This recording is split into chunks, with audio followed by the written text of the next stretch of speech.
कम हो जाता है, तो वो टॉपिक्स बहुत अच्छे से कई बार नहीं हो पाते। उन्हीं में से एक टॉपिक है बेटा सरफेस टेंशन। तो आज सर शुरुआत ही कर रहे हैं सरफेस टेंशन के साथ, ठीक है? तो एक बार जल्दी से दिल बना दो। और बेटा जैसे कि मैंने बताया ना, जितने भी केसेस होते हैं, जितने भी स्पेशल केसेस होते हैं सरफेस टेंशन में, सारे करवा दूंगा यहाँ पे। टेंशन बिल्कुल नहीं रहेगी, आपको पूरी थ्योरी हो जाएगी। और आज आप कई सारे नए फॉर्मूले देखने को आपको मिल सकते हैं, सभी का नोट्स बना लेना, ठीक है? चलिए शुरू करते हैं। तो सरफेस टेंशन सरफेस के ऊपर है कि नहीं कैसे पता चलता है? तो आपने कई बार देखा होगा, हल्के फुल्के कीटाणु, मच्छर टाइप की चीजें, छोटी सी पिन पानी के ऊपर तैरती है ना? So that is because of surface tension of your water surface. आप इसके लिए सबसे अच्छा एग्जांपल ट्रैम्पोलिन का ले सकते हैं, जिसके ऊपर लोग जंप करते हैं। तो ट्रैम्पोलिन का जो क्लॉथ होता है, जो कपड़ा होता है इलास्टिक, वो एकदम बहुत टाइट तरीके से स्प्रिंग्स के थ्रू टाइट किया जाता है उसको। कभी ट्रैम्पोलिन की इमेज देखना तो आपको समझ में आएगा। तो क्योंकि वो इतना टाइट कर देते हैं उसको अपन कि उसके ऊपर जब आप खड़े होते हैं तो नीचे नहीं जाते हैं, है ना? वहां पे आप स्टेबल रहते हैं, इक्विलिब्रियम में रहते हैं। पानी के ऊपर वाला सरफेस, लिक्विड के ऊपर वाला सरफेस भी कुछ कुछ वैसा ही है। हालांकि इतना भी टाइट नहीं है कि उसमें आप वॉक कर सकें। अगर आप सुपर ह्यूमन नहीं है तो आप उसमें वॉक नहीं कर पाएंगे, आप सीधा नीचे चले जाएंगे।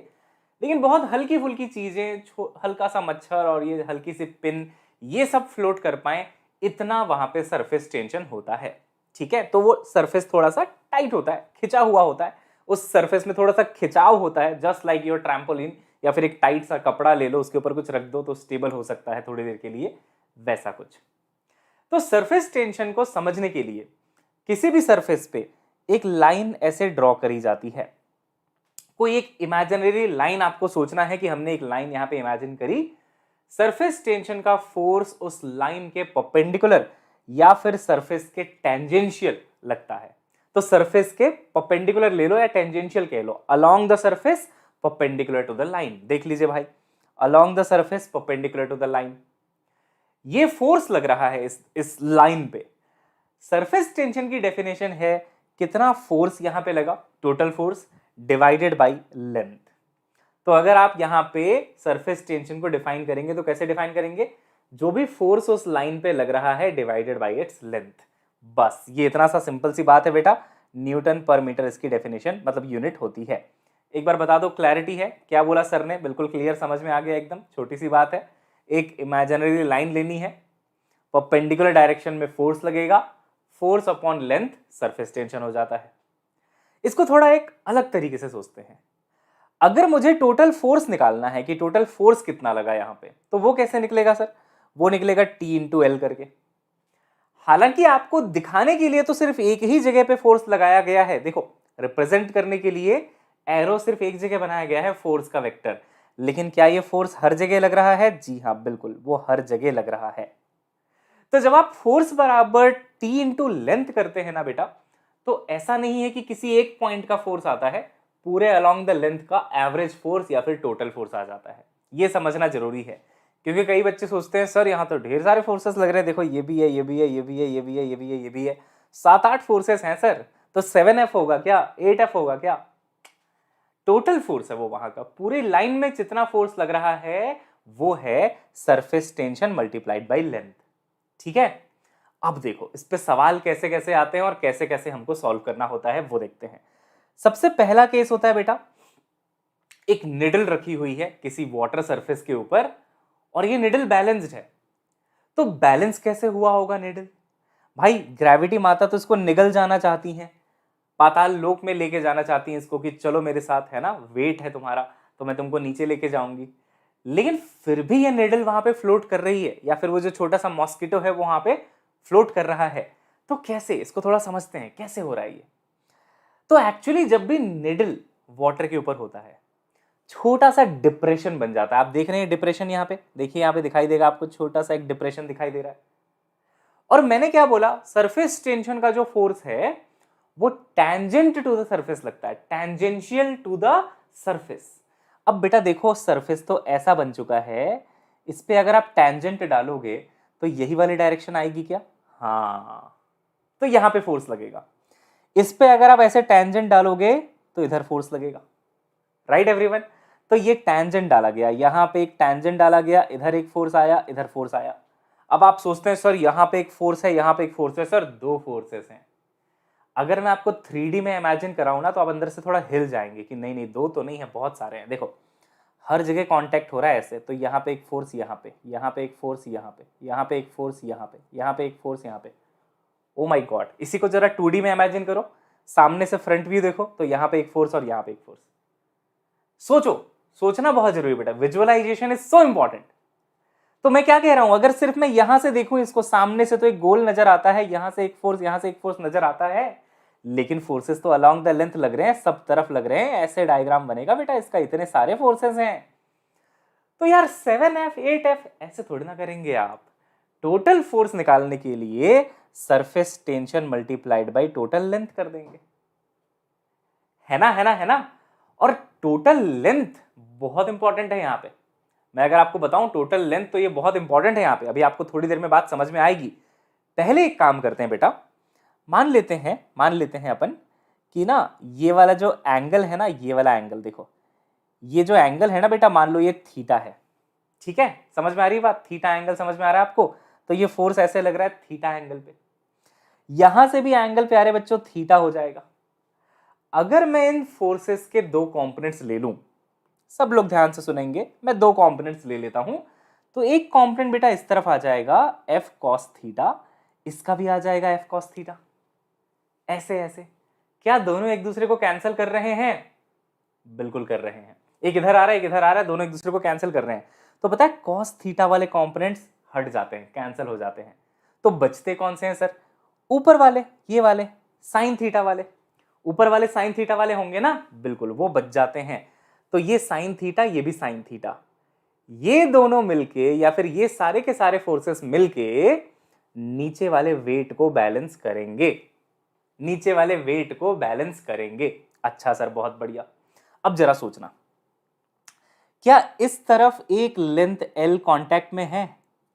हवा और पानी का इंटरफेस एक यहां पे बन रहा है, ये वाला सरफेस, कांटेक्ट सरफेस, और एक सरफेस बेटा यहां पे बन रहा है। दो जगह कांटेक्ट सरफेस है कि नहीं है, बस ये समझो आप। क्या दो जगह कांटेक्ट सरफेस है? बिल्कुल है। जहां जहां पे कांटेक्ट सरफेस होगा, कांटेक्ट किसके किसके बीच का?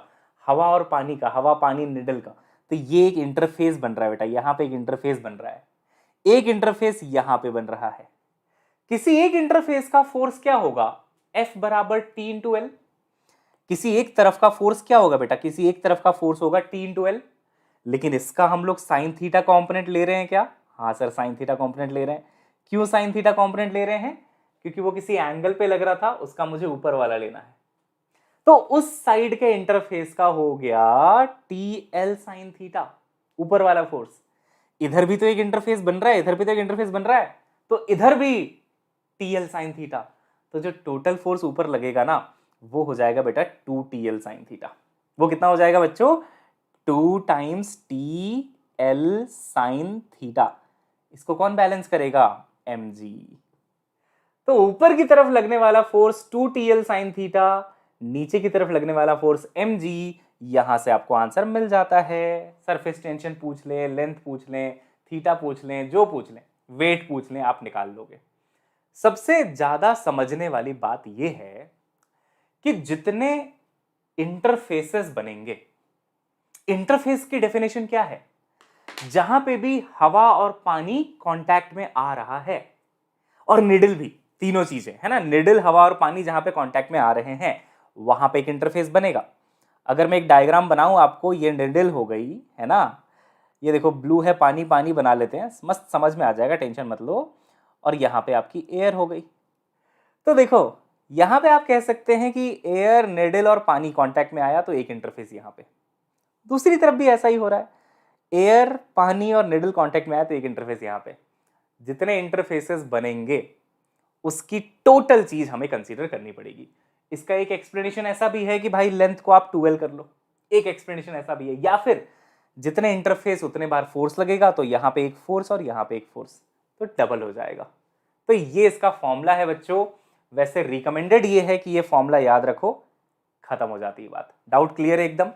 तो इस इंटरफेस पे इतने सारे फोर्सेस लग रहे थे, है ना, तो इनकी वैल्यू हो गई आपकी TL साइन थीटा ऊपर की तरफ। फिर इस इंटरफेस पे भी लग रहे थे इतने सारे फोर्स, तो यहां पे भी हो गया TL साइन थीटा ऊपर की तरफ, तो इन दोनों का मिला जुला के ऊपर लग गया 2TL साइन थीटा बराबर mg। केस नंबर 1 था ये। प्यार से आराम से पढ़ना एकदम, है ना, काम होके कंपोज होके हर एक केस करवा दूंगा। दूसरा केस है, ये तो हो गया 2TL साइन थीटा बराबर mg। दूसरा केस है जब एक वायर फ्रेम में लिक्विड फिल्म को फॉर्म करा दिया जाए। आपने वो कभी किया है? एक एक मिलता है ना बाहर, आपको मिलता है, देखो ऐसे सिलेंडर होता है, उसमें सोप सॉल्यूशन होता है, फिर एक डिप करने के लिए फ्रेम सा होता है, उसको डिप करो, बाहर निकालो, फूंक मारो, बबल्स बनते हैं, देखा होगा ना। तो वो जो गोल हो चाहे कैसा भी रेक्टेंगल फ्रेम हो, जब आप उसको डिप करते हो ना तो उसमें एक फिल्म बन जाती है, वाटर की फिल्म बन जाती है। अगर उस चीज को अच्छे से समझा जाए, देखो उस फिल्म को थोड़ा अच्छे से समझना आप, है ना, तो मान लो बेटा ये आपका वायर फ्रेम है, ये वायर फ्रेम है, यहां पे आपकी फिल्म बन गई, देखो यहां पे फिल्म बन गई, यानी कि ये आपका लिक्विड है। ये वाला चीज मान लो अगर स्लाइड हो सकता है, ये वाला चीज ऊपर नीचे जा सकता है, फ्रेम का ये वाला पार्ट, तो यहां पे ना mg फोर्स लग रहा होगा, वायर के फ्रेम का मास होगा कुछ, ये ऊपर नीचे ऐसे ऐसे ऐसे ऐसे स्लाइड कर सकता है ना, तो उसका वेट mg होगा। अब बताइए ये स्लाइड करके नीचे क्यों नहीं आ रहा है? क्योंकि वाटर के होने की वजह से सरफेस टेंशन भी तो लग रहा है ऊपर की तरफ। सरफेस टेंशन लिक्विड की तरफ लगता है, परपेंडिकुलर टू द लाइन लगता है, परपेंडिकुलर टू द लाइन आप देख रहे हैं, और लिक्विड की तरफ कितना फोर्स होगा सरफेस टेंशन का? तो सर फोर्स तो होता है T इंटू एल, लेकिन यहां पे ये 2T इंटू एल लिखेंगे आप। क्यों? क्योंकि एक इंटरफेस सामने की तरफ बन रहा है यहां पे हवा और पानी का, एक ना पीछे की तरफ भी होगा। अगर आप इसी वायर फ्रेम को ऐसे पलट के देखें तो इधर भी होगा एक, तो दो तरफ इंटरफेस बन रहा है बेटा, यहां पे भी एक इधर और एक पीछे। हमने यहां पे आगे पीछे नहीं बोला था क्योंकि ये तो पानी है, सिर्फ ऊपर का इंटरफेस खुला हुआ है, नीचे तो पूरा पानी भरा हुआ है। फिल्म नहीं था ये, यहां पे पानी था पूरा, ऊपर सरफेस था, नीचे पूरा लिक्विड भरा हुआ था। बट फिल्म के केस में तो दो सरफेसेस नहीं बनेंगे क्या? ऐसे है, तो यहां भी एक इंटरफेस बन रहा है, पीछे भी एक इंटरफेस बन रहा है, इसलिए यहां पे 2TL लेना पड़ेगा। तो सरफेस टेंशन वाला फोर्स जो कि सरफेस टेंशन इंटू लेंथ होता है, उसमें आ गया 2TL ऊपर की तरफ, और नीचे आ गया mg। अगर ये दोनों एक दूसरे को बैलेंस करते हैं तो यहां पे हो जाएगा ये वाला कंडीशन, इक्विलिब्रियम का कंडीशन। तो वायर फ्रेम का topic done and dusted, needle का topic done and dusted. Literally बताऊं तो इससे ज्यादा PhD करने की जरूरत तुम्हें नहीं है। जो मैं लॉजिक्स तुमको दे रहा हूं, लॉजिक्स को समझो, फॉर्मूले को याद करो, आगे बढ़ो, क्वेश्चन सॉल्व करो, खुश रहो लाइफ में। Right everyone? तो ये हो गया, दो इंटरफेसेस बन रहे हैं तो डबल हो जाती है लेंथ, हो गया। क्लैरिटी है बिल्कुल यहां तक? है ना, है ना, है ना? यस, चलिए बहुत बढ़िया। साउंड कम आ रहा है, साउंड कैसे कम आ सकता है बेटा? चलो थोड़ा ऊपर लगा लेते हैं उसको, माइक को, है ना, शायद उससे ठीक हो जाए। बट वो माइक फिर टच होता है ना तो फिर आपको डिस्टर्बेंस होता है, इसलिए मैंने थोड़ा नीचे लगाया था। आ जाएगा साउंड, आ जाएगा, टेंशन मत लो, है ना। 2TL अपॉन mg क्लियर है? दो केसेस हो गए हैं बेटा। यस सर, आगे बढ़ते हैं। सरफेस एनर्जी, ये क्या होता है? तो देखो बेटा, एकदम सिंप्लीफाइड एक्सप्लेनेशन। सरफेस टेंशन का एक फॉर्मूला होता है फोर्स अपॉन लेंथ, होता है ना? बिल्कुल होता है। एक और फॉर्मूला होता है surface energy upon area, surface energy upon area, ये फॉर्मूला आपको याद रखना है। तो एनर्जी का फॉर्मूला क्या हो जाएगा? सरफेस की एनर्जी का फॉर्मूला क्या हो जाएगा? Surface tension into area. ये देख लो भाई, यहां से मल्टीप्लाई हो गया। यस सर, फॉर्मूला है बेटा, फॉर्मूला है, याद रखना है। अच्छा, अगर F अपॉन एल से सरफेस टेंशन की यूनिट निकाली जाए तो F अपॉन एल मतलब न्यूटन पर metre, one of the unit of surface tension. यहां पे देखो एनर्जी अपॉन एरिया, एनर्जी होता है बेटा newton metre joule, upon area is metre square, metre metre cancel, ये भी न्यूटन पर मीटर। सही बात है, दोनों फॉर्मूले बिल्कुल सही हैं। फोर्स अपॉन लेंथ लिखो चाहे एनर्जी अपॉन एरिया लिखो, सरफेस टेंशन का दोनों फॉर्मूला इज कंप्लीटली फाइन। हाँ, अगर एनर्जी निकालनी है तो ये करना पड़ेगा। कई बार एरिया को बढ़ा देते हैं या कम कर देते हैं, तो अगर आपको एनर्जी रिक्वायर्ड निकालनी है एरिया बढ़ाने में या कम करने में, तो चेंज इन एनर्जी या फिर energy required will be T into change in area. अरे कितनी सिंपल सी बात बताई सर ने। एनर्जी का फॉर्मूला होता है T surface tension into area. अगर एनर्जी रिक्वायर्ड निकालना है कि चेंज इन एरिया के लिए कितनी एनर्जी चाहिए, तो डेल्टा ई हो जाएगा। T तो कांस्टेंट है, डेल्टा ए आ जाएगा। इस पे सवाल देखते हैं। पहला टाइप, हर टाइप के क्वेश्चन करा रहा हूं, हर टाइप का फॉर्मूला बता रहा हूं, सब कुछ करके जाना है। वर्क डन, या फिर वर्क डन यानी कि एनर्जी कितनी चाहिए in formation of a drop of radius R, कितना होगा अगर आप एक फॉर्म करना चाहते हैं एक रेडियस आर का ड्रॉपलेट। तो यार उस रेडियस आर के ड्रॉपलेट का एरिया कितना होगा पता है? 4πr², क्योंकि वो स्फेरिकल ड्रॉपलेट होगा। स्फेरिकल ड्रॉपलेट का रेडियस अगर आप आर ले लेते हैं तो उसका एरिया हो जाता है 4πr²। ये इसका एरिया हो गया। अगर इसको सरफेस टेंशन से मल्टीप्लाई कर दें तो एनर्जी आ जाएगी, डन एंड डस्टेड। देखो भाई, ये सारे सवाल अपने आप में, ये सारे टाइप के फॉर्मूले अपने आप में एक क्वेश्चन बनाते हैं। आप अगर आराम से सारे केसेस एक बार देख लो, फॉर्मूले याद कर लो, क्वेश्चंस हो जाएंगे। ये चैप्टर डायरेक्ट चैप्टर है। अगर आपको आता है तो क्वेश्चन होगा, नहीं आता है तो नहीं होगा। इसीलिए मैं सारी वैरायटीज करवा रहा हूं। दिल बना देना एक बार, 3-4 वैरायटीज ऑलरेडी हो चुकी हैं। हर क्वेश्चन अपने आप में एक वैरायटी है। जो शीट तुम्हें आज मिलेगी ना, तुम आज उसको पीछे से शुरू करना, सॉल्व करना। यही सब सवाल तुम्हें दिखाई देंगे, सारे नीट वाले सवाल हैं सारे। तो अगर एक सोप बबल मतलब सॉरी ड्रॉपलेट फॉर्म करना है, ड्रॉपलेट, तो ड्रॉपलेट का area 4πr² multiplied by T कर दो, एनर्जी आ जाएगी। इतने एनर्जी की जरूरत पड़ती है एक ड्रॉपलेट के फॉर्मेशन में, सिंपल सी बात है। अगर दूसरा केस देखते हैं, नेक्स्ट केस क्या है? Work done in blowing a soap bubble. तो सर ड्रॉपलेट और सोप बबल में क्या फर्क है?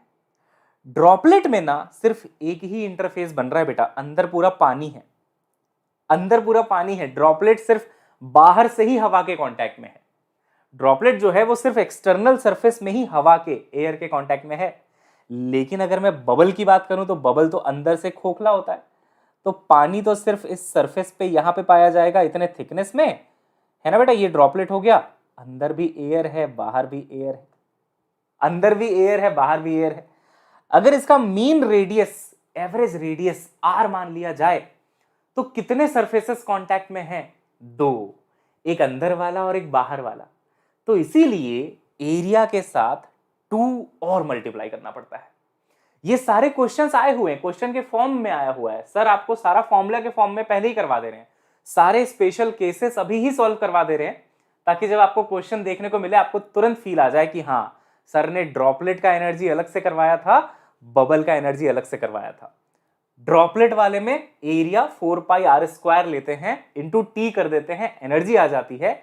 लेकिन सर ने बताया था अगर सोप बबल हो तो एरिया डबल हो जाता है, अंदर भी कांटेक्ट है, बाहर भी कांटेक्ट है, 2 जगह कांटेक्ट है, खत्म। तो 2 टाइम्स कर दिया, तो 2 टाइम्स 4πr² करने से ये एनर्जी आ जाती है। दिल बनाओ बेटा, सोप बबल हैज 2 सरफेसेस, तो energy required will be double. तो सोप बबल के फॉर्मेशन में आपको डबल एनर्जी लगती है। डन। आप वो जो फूक मार के सोप बबल बनाते हो ना, कुछ एनर्जी देते हो ना अपनी तरफ से, फूक मार रहे हो यार, आपकी एनर्जी जा रही है। कितनी एनर्जी जा रही है? इतनी, 4πr² इंटू टी। बड़ा सोप बबल बनाना है, ज्यादा फूक मारनी पड़ती है। छोटा बनाना है, ऐसे मार दो, छोटा सा बन जाता है। तो जितनी ज्यादा एनर्जी आप डालेंगे उतना बड़ा सोप बबल बनेगा, क्योंकि रेडियस उतना ही ज्यादा आएगा उसका। Right everyone? चलिए बहुत बढ़िया। अच्छा आज ईद है ना, चलो ईद मुबारक, ईद मुबारक बेटा। चलिए फोकस करिए, है ना। Work done in blowing a small bubble of radius r1 to large bubble of radius r2। कह रहा है कि हमारे पास एक छोटू बबल हुआ करता था, पतलू बबल, हमको इसको मोटू बबल बनाना है ना। इसको फूक मार के या जो भी करके एक बड़ा बबल बनाना है। मोटू और पतलू की कहानी। तो देखो पूछ रहा है कितना वर्क करना पड़ेगा। तो बेटा बहुत सिंपल है, वर्क रिक्वायर्ड बराबर या फिर एनर्जी रिक्वायर्ड बराबर surface tension into change in area. हाँ, surface tension into change in area. तो वर्क डन कितना होगा पता है? सरफेस टेंशन तो कांस्टेंट है, change in area final area minus initial area. ये फाइनल रेडियस है, ये इनिशियल रेडियस है, तो final area 4πr², initial area 4πr1²। मजा आ रहा है ना? मजा आ रहा है ना? सच सच बताओ, मेरे को तो बहुत मजा आ रहा है। सारे केसेस धीरे धीरे हो रहे हैं, हर केस में सर आपको लॉजिक बता रहे हैं, कहां 2 लेना है, कहां नहीं लेना है, सारे केसेस करवा दूंगा। अगर आप सारे केसेस एक एक बार करके चले जाओगे तो कहीं से भी क्वेश्चन आ जाए आप तो कर ही लोगे ना। इसलिए तो निडल वाला केस भी हो गया, वायर फ्रेम वाला केस भी हो गया, इक्विलिब्रियम देख लिया हमने उसके, फिर हम बबल को ड्रॉपलेट को फॉर्मेशन में कितना एनर्जी चाहिए, बबल के फॉर्मेशन में कितना एनर्जी चाहिए, एक बबल आपके पास ऑलरेडी है उसको बड़ा बबल बनाना है। अच्छा मैं 2 से मल्टीप्लाई करना भूल गया भाई, बबल है, बबल बबल में 2 से मल्टीप्लाई होगा, है ना, 2 से मल्टीप्लाई करना भूल गया था मैं, ब्लंडर बेटा ब्लंडर, कोई बात नहीं लिख लो, बबल है ना तो इसका एरिया डबल नहीं हो जाता है, बबल मतलब डबल, आहा ये तो राइम कर गया सर, बबल मतलब डबल, अंदर भी एरिया है बाहर भी एरिया है, तो 2 से मल्टीप्लाई करेंगे और बाकी चेंज इन एरिया लिख देंगे, इंटू टी कर देंगे। अरे बहुत मजा आया, बहुत मजा आया। आइए और आगे बढ़ते हैं, खत्म नहीं हुआ है अभी, सारे केसेस आप यहीं करके जाएंगे और इसके बाद सीधा क्वेश्चन में टूट पड़ेंगे फॉज लेके अपनी और सबको ऐसे ऐसे ऐसे ऐसे किल करके आ जाएंगे। समझ रहे हैं आप मेरी बात? ये कौन सा केस है सर? अभी तक आपने सारे केसेस देख लिए कि भाई ड्रॉपलेट का फॉर्मेशन, बबल का फॉर्मेशन, छोटू बबल से बड़ू बबल कैसे बनाना है, सब देख लिया आपने। अब ये क्या है, देखो ये है एक बड़ा बबल है, इसको एटोमाइज करना है, n नंबर ऑफ छोटे छोटे बबल्स में इसको चेंज करना है। तो यहां पर एक्चुअली 2 इक्वेशंस लगते हैं बेटा। पहला लगता है वॉल्यूम कंजर्वेशन। वॉल्यूम कंजर्वेशन क्या कहता है कि ये जो इनिशियल वॉल्यूम है ना बड़े बबल का, वो हो जाएगा 4/3 पाई आर क्यूब। नमूनो volume of sphere is given by 4/3 pi are cube, बेटा वहीं से आया है वॉल्यूम कंजर्वेशन। तो बड़े वाले का वॉल्यूम बराबर छोटे छोटे छोटे छोटे छोटे छोटे ड्रॉपलेट्स बन गए हैं, हर एक ड्रॉपलेट का वॉल्यूम होगा 4/3 pi small r cube multiplied by n, क्योंकि ये तो एक छोटे से ड्रॉपलेट का वॉल्यूम है, ऐसे n नंबर ऑफ ड्रॉपलेट्स में इसको तोड़ दिया गया। इसको एटोमाइजेशन कहते हैं, बड़े ड्रॉपलेट को छोटे छोटे छोटे छोटे ड्रॉपलेट्स में तोड़ देना कहते हैं। अगर आप यहां से देखेंगे ना तो 4/3 पाई 4/3 पाई कैंसिल हो जाएगा, आपको n की पावर 1/3 बराबर capital R upon small r मिलेगा। चेक करो तो सर सही कह रहे हैं क्या? कुछ नहीं है, r क्यूब बराबर n r क्यूब, राइट, दोनों तरफ क्यूबिक रूट ले लो तो ये r बन जाएगा, ये n की पावर 1/3 बन जाएगा, ये स्मॉल r बन जाएगा। सबको क्लैरिटी आ गई बेटा? दिल बना के बताओ, सबको क्लैरिटी आ गई? यस यस, बहुत बढ़िया। स्पैमिंग नहीं चाहिए, स्पैमिंग नहीं चाहिए नमूनों। इतना बढ़िया बढ़िया केसेस करवा रहा हूं, सारे केसेस करवा रहा हूं ताकि सारे क्वेश्चंस हो जाएंगे तुमसे, स्पैमिंग नहीं चाहिए। हाँ सबको क्लियर है? n क्या है? नंबर ऑफ ड्रॉपलेट्स, कितने नंबर ऑफ ड्रॉपलेट्स बनाए गए। हमें ये निकालना है कि यार जब मैं एक बड़े ड्रॉपलेट से बहुत सारे छोटे छोटे ड्रॉपलेट्स बना दूंगा तो इसमें क्या होगा, मतलब वर्क मुझे करना पड़ेगा या मुझे मतलब एनर्जी रिलीज होगी प्रोसेस में, क्या होगा? देखो एक एटोमाइजेशन का सिंपल सा कंसेप्ट है कि जब आप छोटे छोटे छोटे छोटे ड्रॉपलेट्स में किसी भी चीज को तोड़ देते हो ना तो ओवरऑल एरिया इंक्रीज हो जाता है, ओवरऑल सरफेस एरिया इंक्रीज हो जाता है, पता होगा आपको। तो अगर ओवरऑल सरफेस एरिया इंक्रीज हो रहा है मतलब ओवरऑल एनर्जी इंक्रीज हो रही है, क्योंकि एनर्जी बराबर सरफेस टेंशन इनटू एरिया होता है। हाँ सर, तो अगर मैं छोटे छोटे ड्रॉपलेट्स में तोड़ रहा हूं तो एनर्जी बढ़ रही है, एरिया बढ़ रहा है, तो जो वर्क डन होगा इस प्रोसेस में वो कैसे निकाला जाएगा?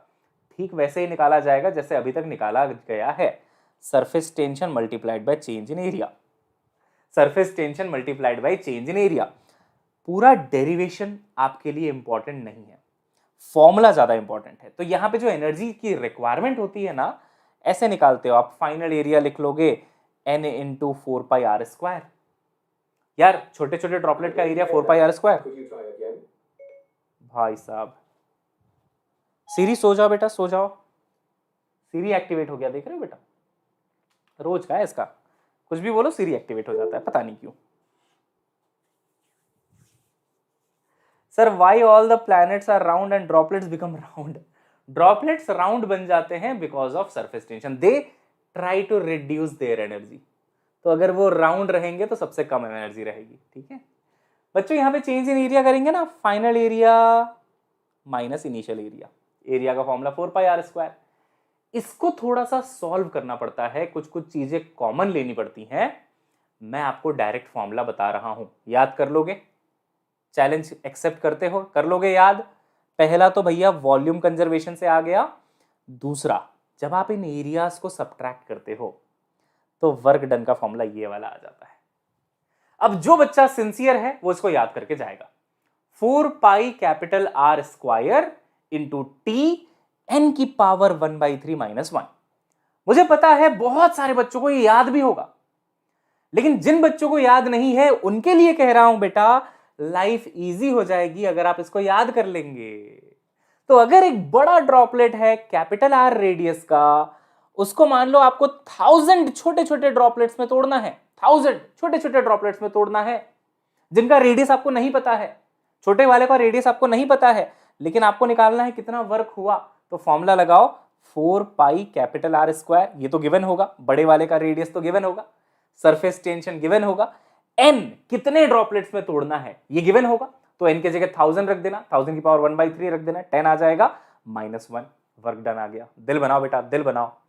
Simplification at its best. हम वो पढ़ रहे हैं जो सीधा नीट में पूछा जाता है। हमें इस बात से कोई फर्क नहीं पड़ता कि डेरिवेशन कैसे हुआ, हमें इस बात से फर्क पड़ता है कि फाइनल आंसर क्या आया, कैसे करना है। वैसे डेरिवेशन कैसे हुआ ये भी मैंने बता दिया आपको, ऐसे हुआ है, यहां से 4 पाई आर स्क्वायर को कॉमन लेके हो जाता है, कोई बड़ी बात नहीं है। फॉर्मूला क्या है, 4 pi capital r square into t n की पावर 1/3 माइनस 1। बहुत बढ़िया। लेकिन अगर फाइनल आंसर स्मॉल आर के टर्म्स में देना है, मान लो छोटे वालों का रेडियस पता है, स्मॉल आर पता है, एन नहीं पता है, लेकिन ये बोला है कि वॉल्यूम कंजर्व्ड है, तो याद करो वॉल्यूम कंजर्वेशन से सर ने ये निकाला था, एन की पावर 1/3 बराबर capital r upon small r. एक ये भी याद कर लो, याद नहीं होता है वॉल्यूम कंजर्व कर लो, फटाफट आ जाएगा आंसर। तो अगर मान लीजिए एन नहीं गिवन है, वो नहीं बता रहा कि मुझे कितने ड्रॉपलेट में तोड़ना है, वो बोल रहा है पहले इसका रेडियस 1 मीटर था, अभी इसका रेडियस 0.1 mm हो गया है, बताओ कितनी एनर्जी चाहिए।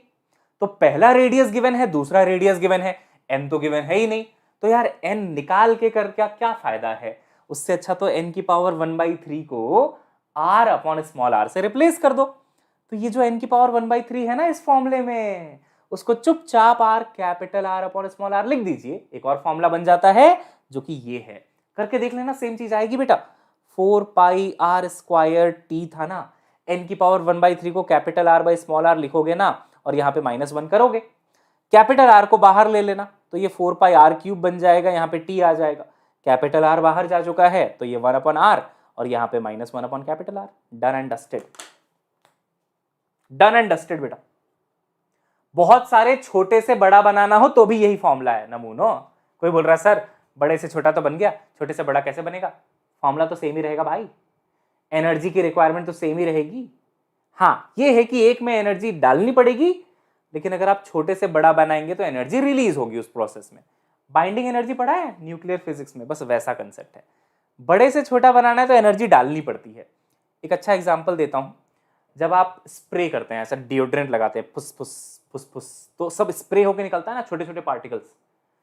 मुझे उसके लिए वर्क करना पड़ता है, दबाना पड़ता है उस बटन को, ऐसे पुच, ऐसे नहीं दबाऊंगा एनर्जी नहीं लगाऊंगा, मैं भी तो वर्क कर रहा हूं ना, फोर्स लगा रहा हूं, डिस्प्लेसमेंट हो रहा है, तो मैं वर्क इनपुट दे रहा हूं। तो याद रखना, ऐसे याद रख लो डिओड्रेंट के एग्जांपल से, बड़े से छोटे छोटे छोटे छोटे छोटे छोटे बनाने हैं तो वर्क मुझे करना पड़ेगा, लेकिन अगर छोटे छोटे छोटे छोटे से कोलीज होके बड़ा बन रहा है तो उस प्रोसेस में एनर्जी बाहर निकलती है, रिलीज होती है एनर्जी। अब वो रिलीज एनर्जी क्या करती है, उसका टेम्परेचर बढ़ा देती है, हीट आ जाता है वहां पे। तो अगर छोटे छोटे से बड़ा बने ना तो उसका टेम्परेचर बढ़ जाता है। क्लैरिटी है, क्लैरिटी है बिल्कुल। कितने फॉर्मूले बताए सर ने, बड़े से छोटे या फिर छोटे से बड़े का, 2 फॉर्मूला। पहला formula, work done will be 4 pi capital r square into t n की पावर 1/3 माइनस 1।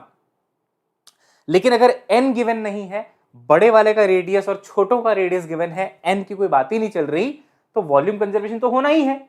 वॉल्यूम कंजर्वेशन से मुझे पता है एन की पावर 1/3 बराबर capital r by small r होता है। उस केस में मैं एन नहीं निकालने जाऊंगा, एन निकालने जाऊंगा तो टाइम लग जाएगा।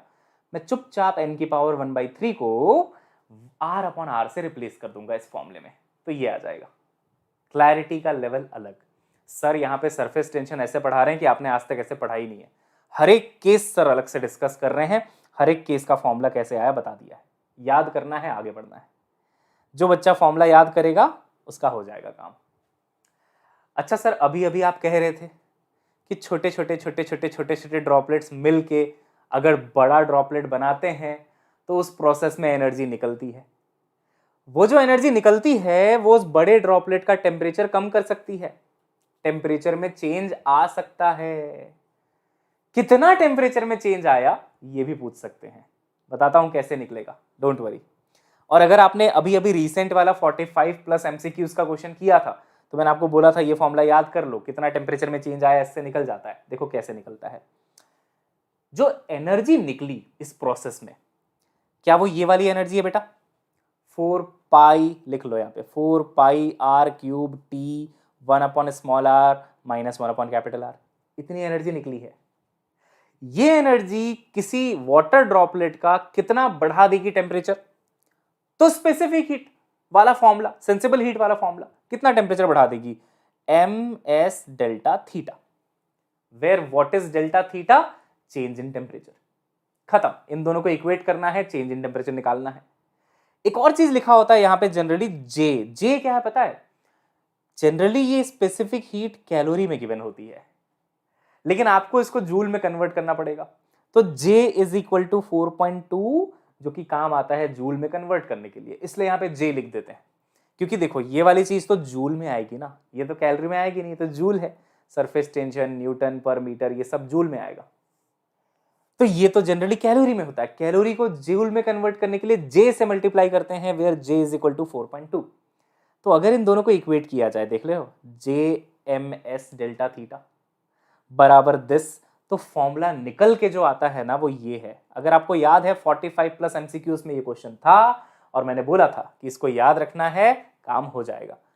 मैंने आपका सरफेस टेंशन इस मोमेंट में इतना आसान करके दे दिया है ना, जो बच्चे पहले भी पढ़ चुके हैं उनको फील हो रहा होगा कि आज का सिंप्लीफिकेशन अलग ही है।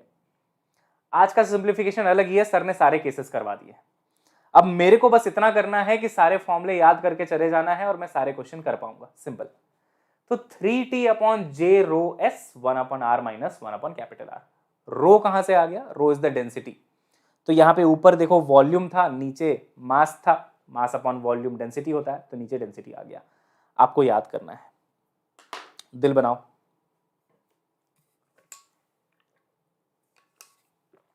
इस क्लास का महत्व समझ में आ रहा है तो दिल बनाओ।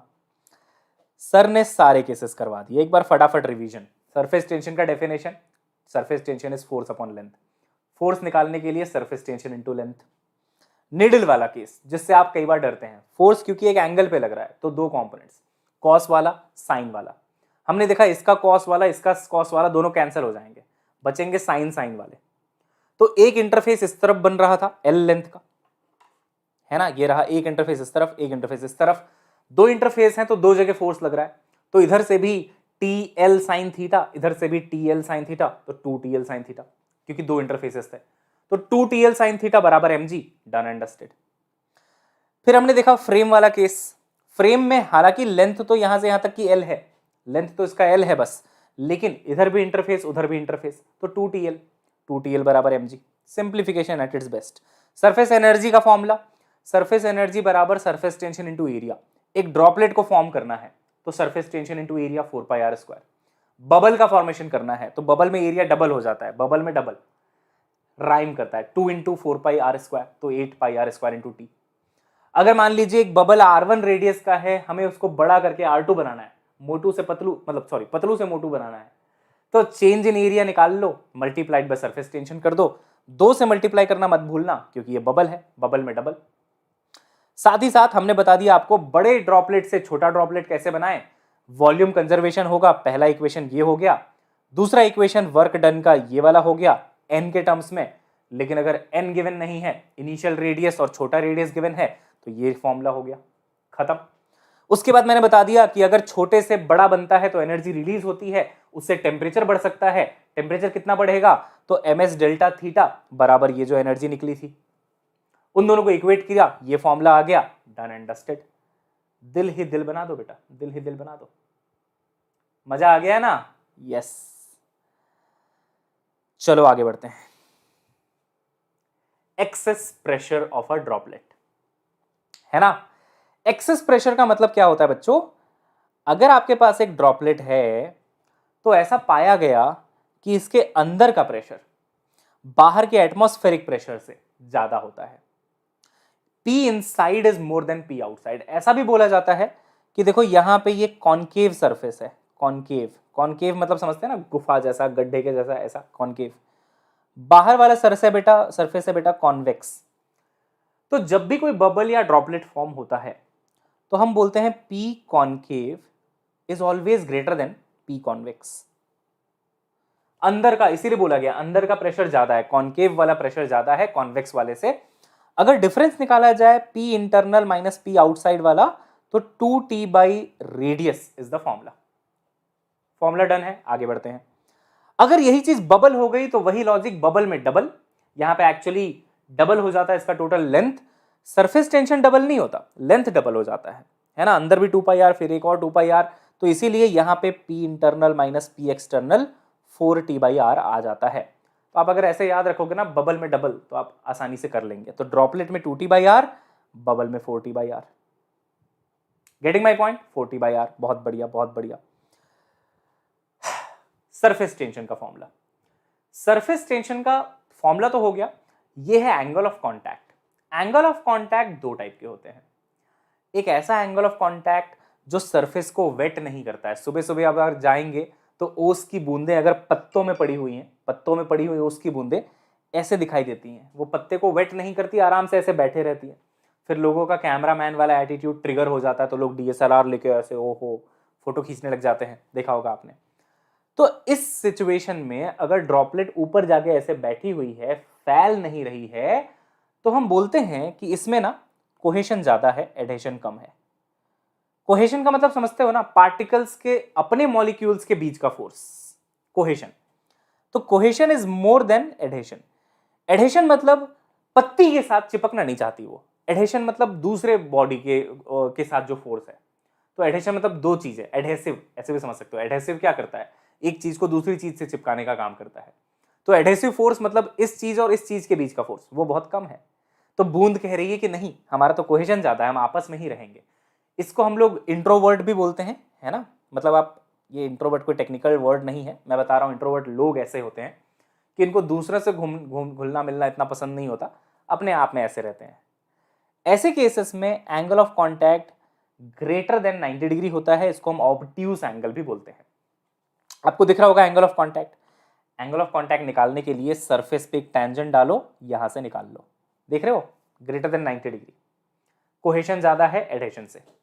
लेकिन कई लोग होते हैं एक्सट्रोवर्ट, फैल जाते हैं, अरे भाई और कैसे हो, ओ हाय हेलो, सब चालू हो जाता है इनका देखते ही लोगों को, है ना। गलत नहीं है, मतलब मैं तो इंट्रोवर्ट हूं, आपका नहीं पता मुझे। तो यहां पे देखो, ये फैल गया, फैल गया जाके पूरा सरफेस पे, एकदम रायता फैला दिया। यो ब्रो, तुम्हारे तो वेट था, रायता फैला दिया इसने पूरा। तो यहां पे अगर आप एंगल देखेंगे तो लेस देन 90 डिग्री हो जाता है।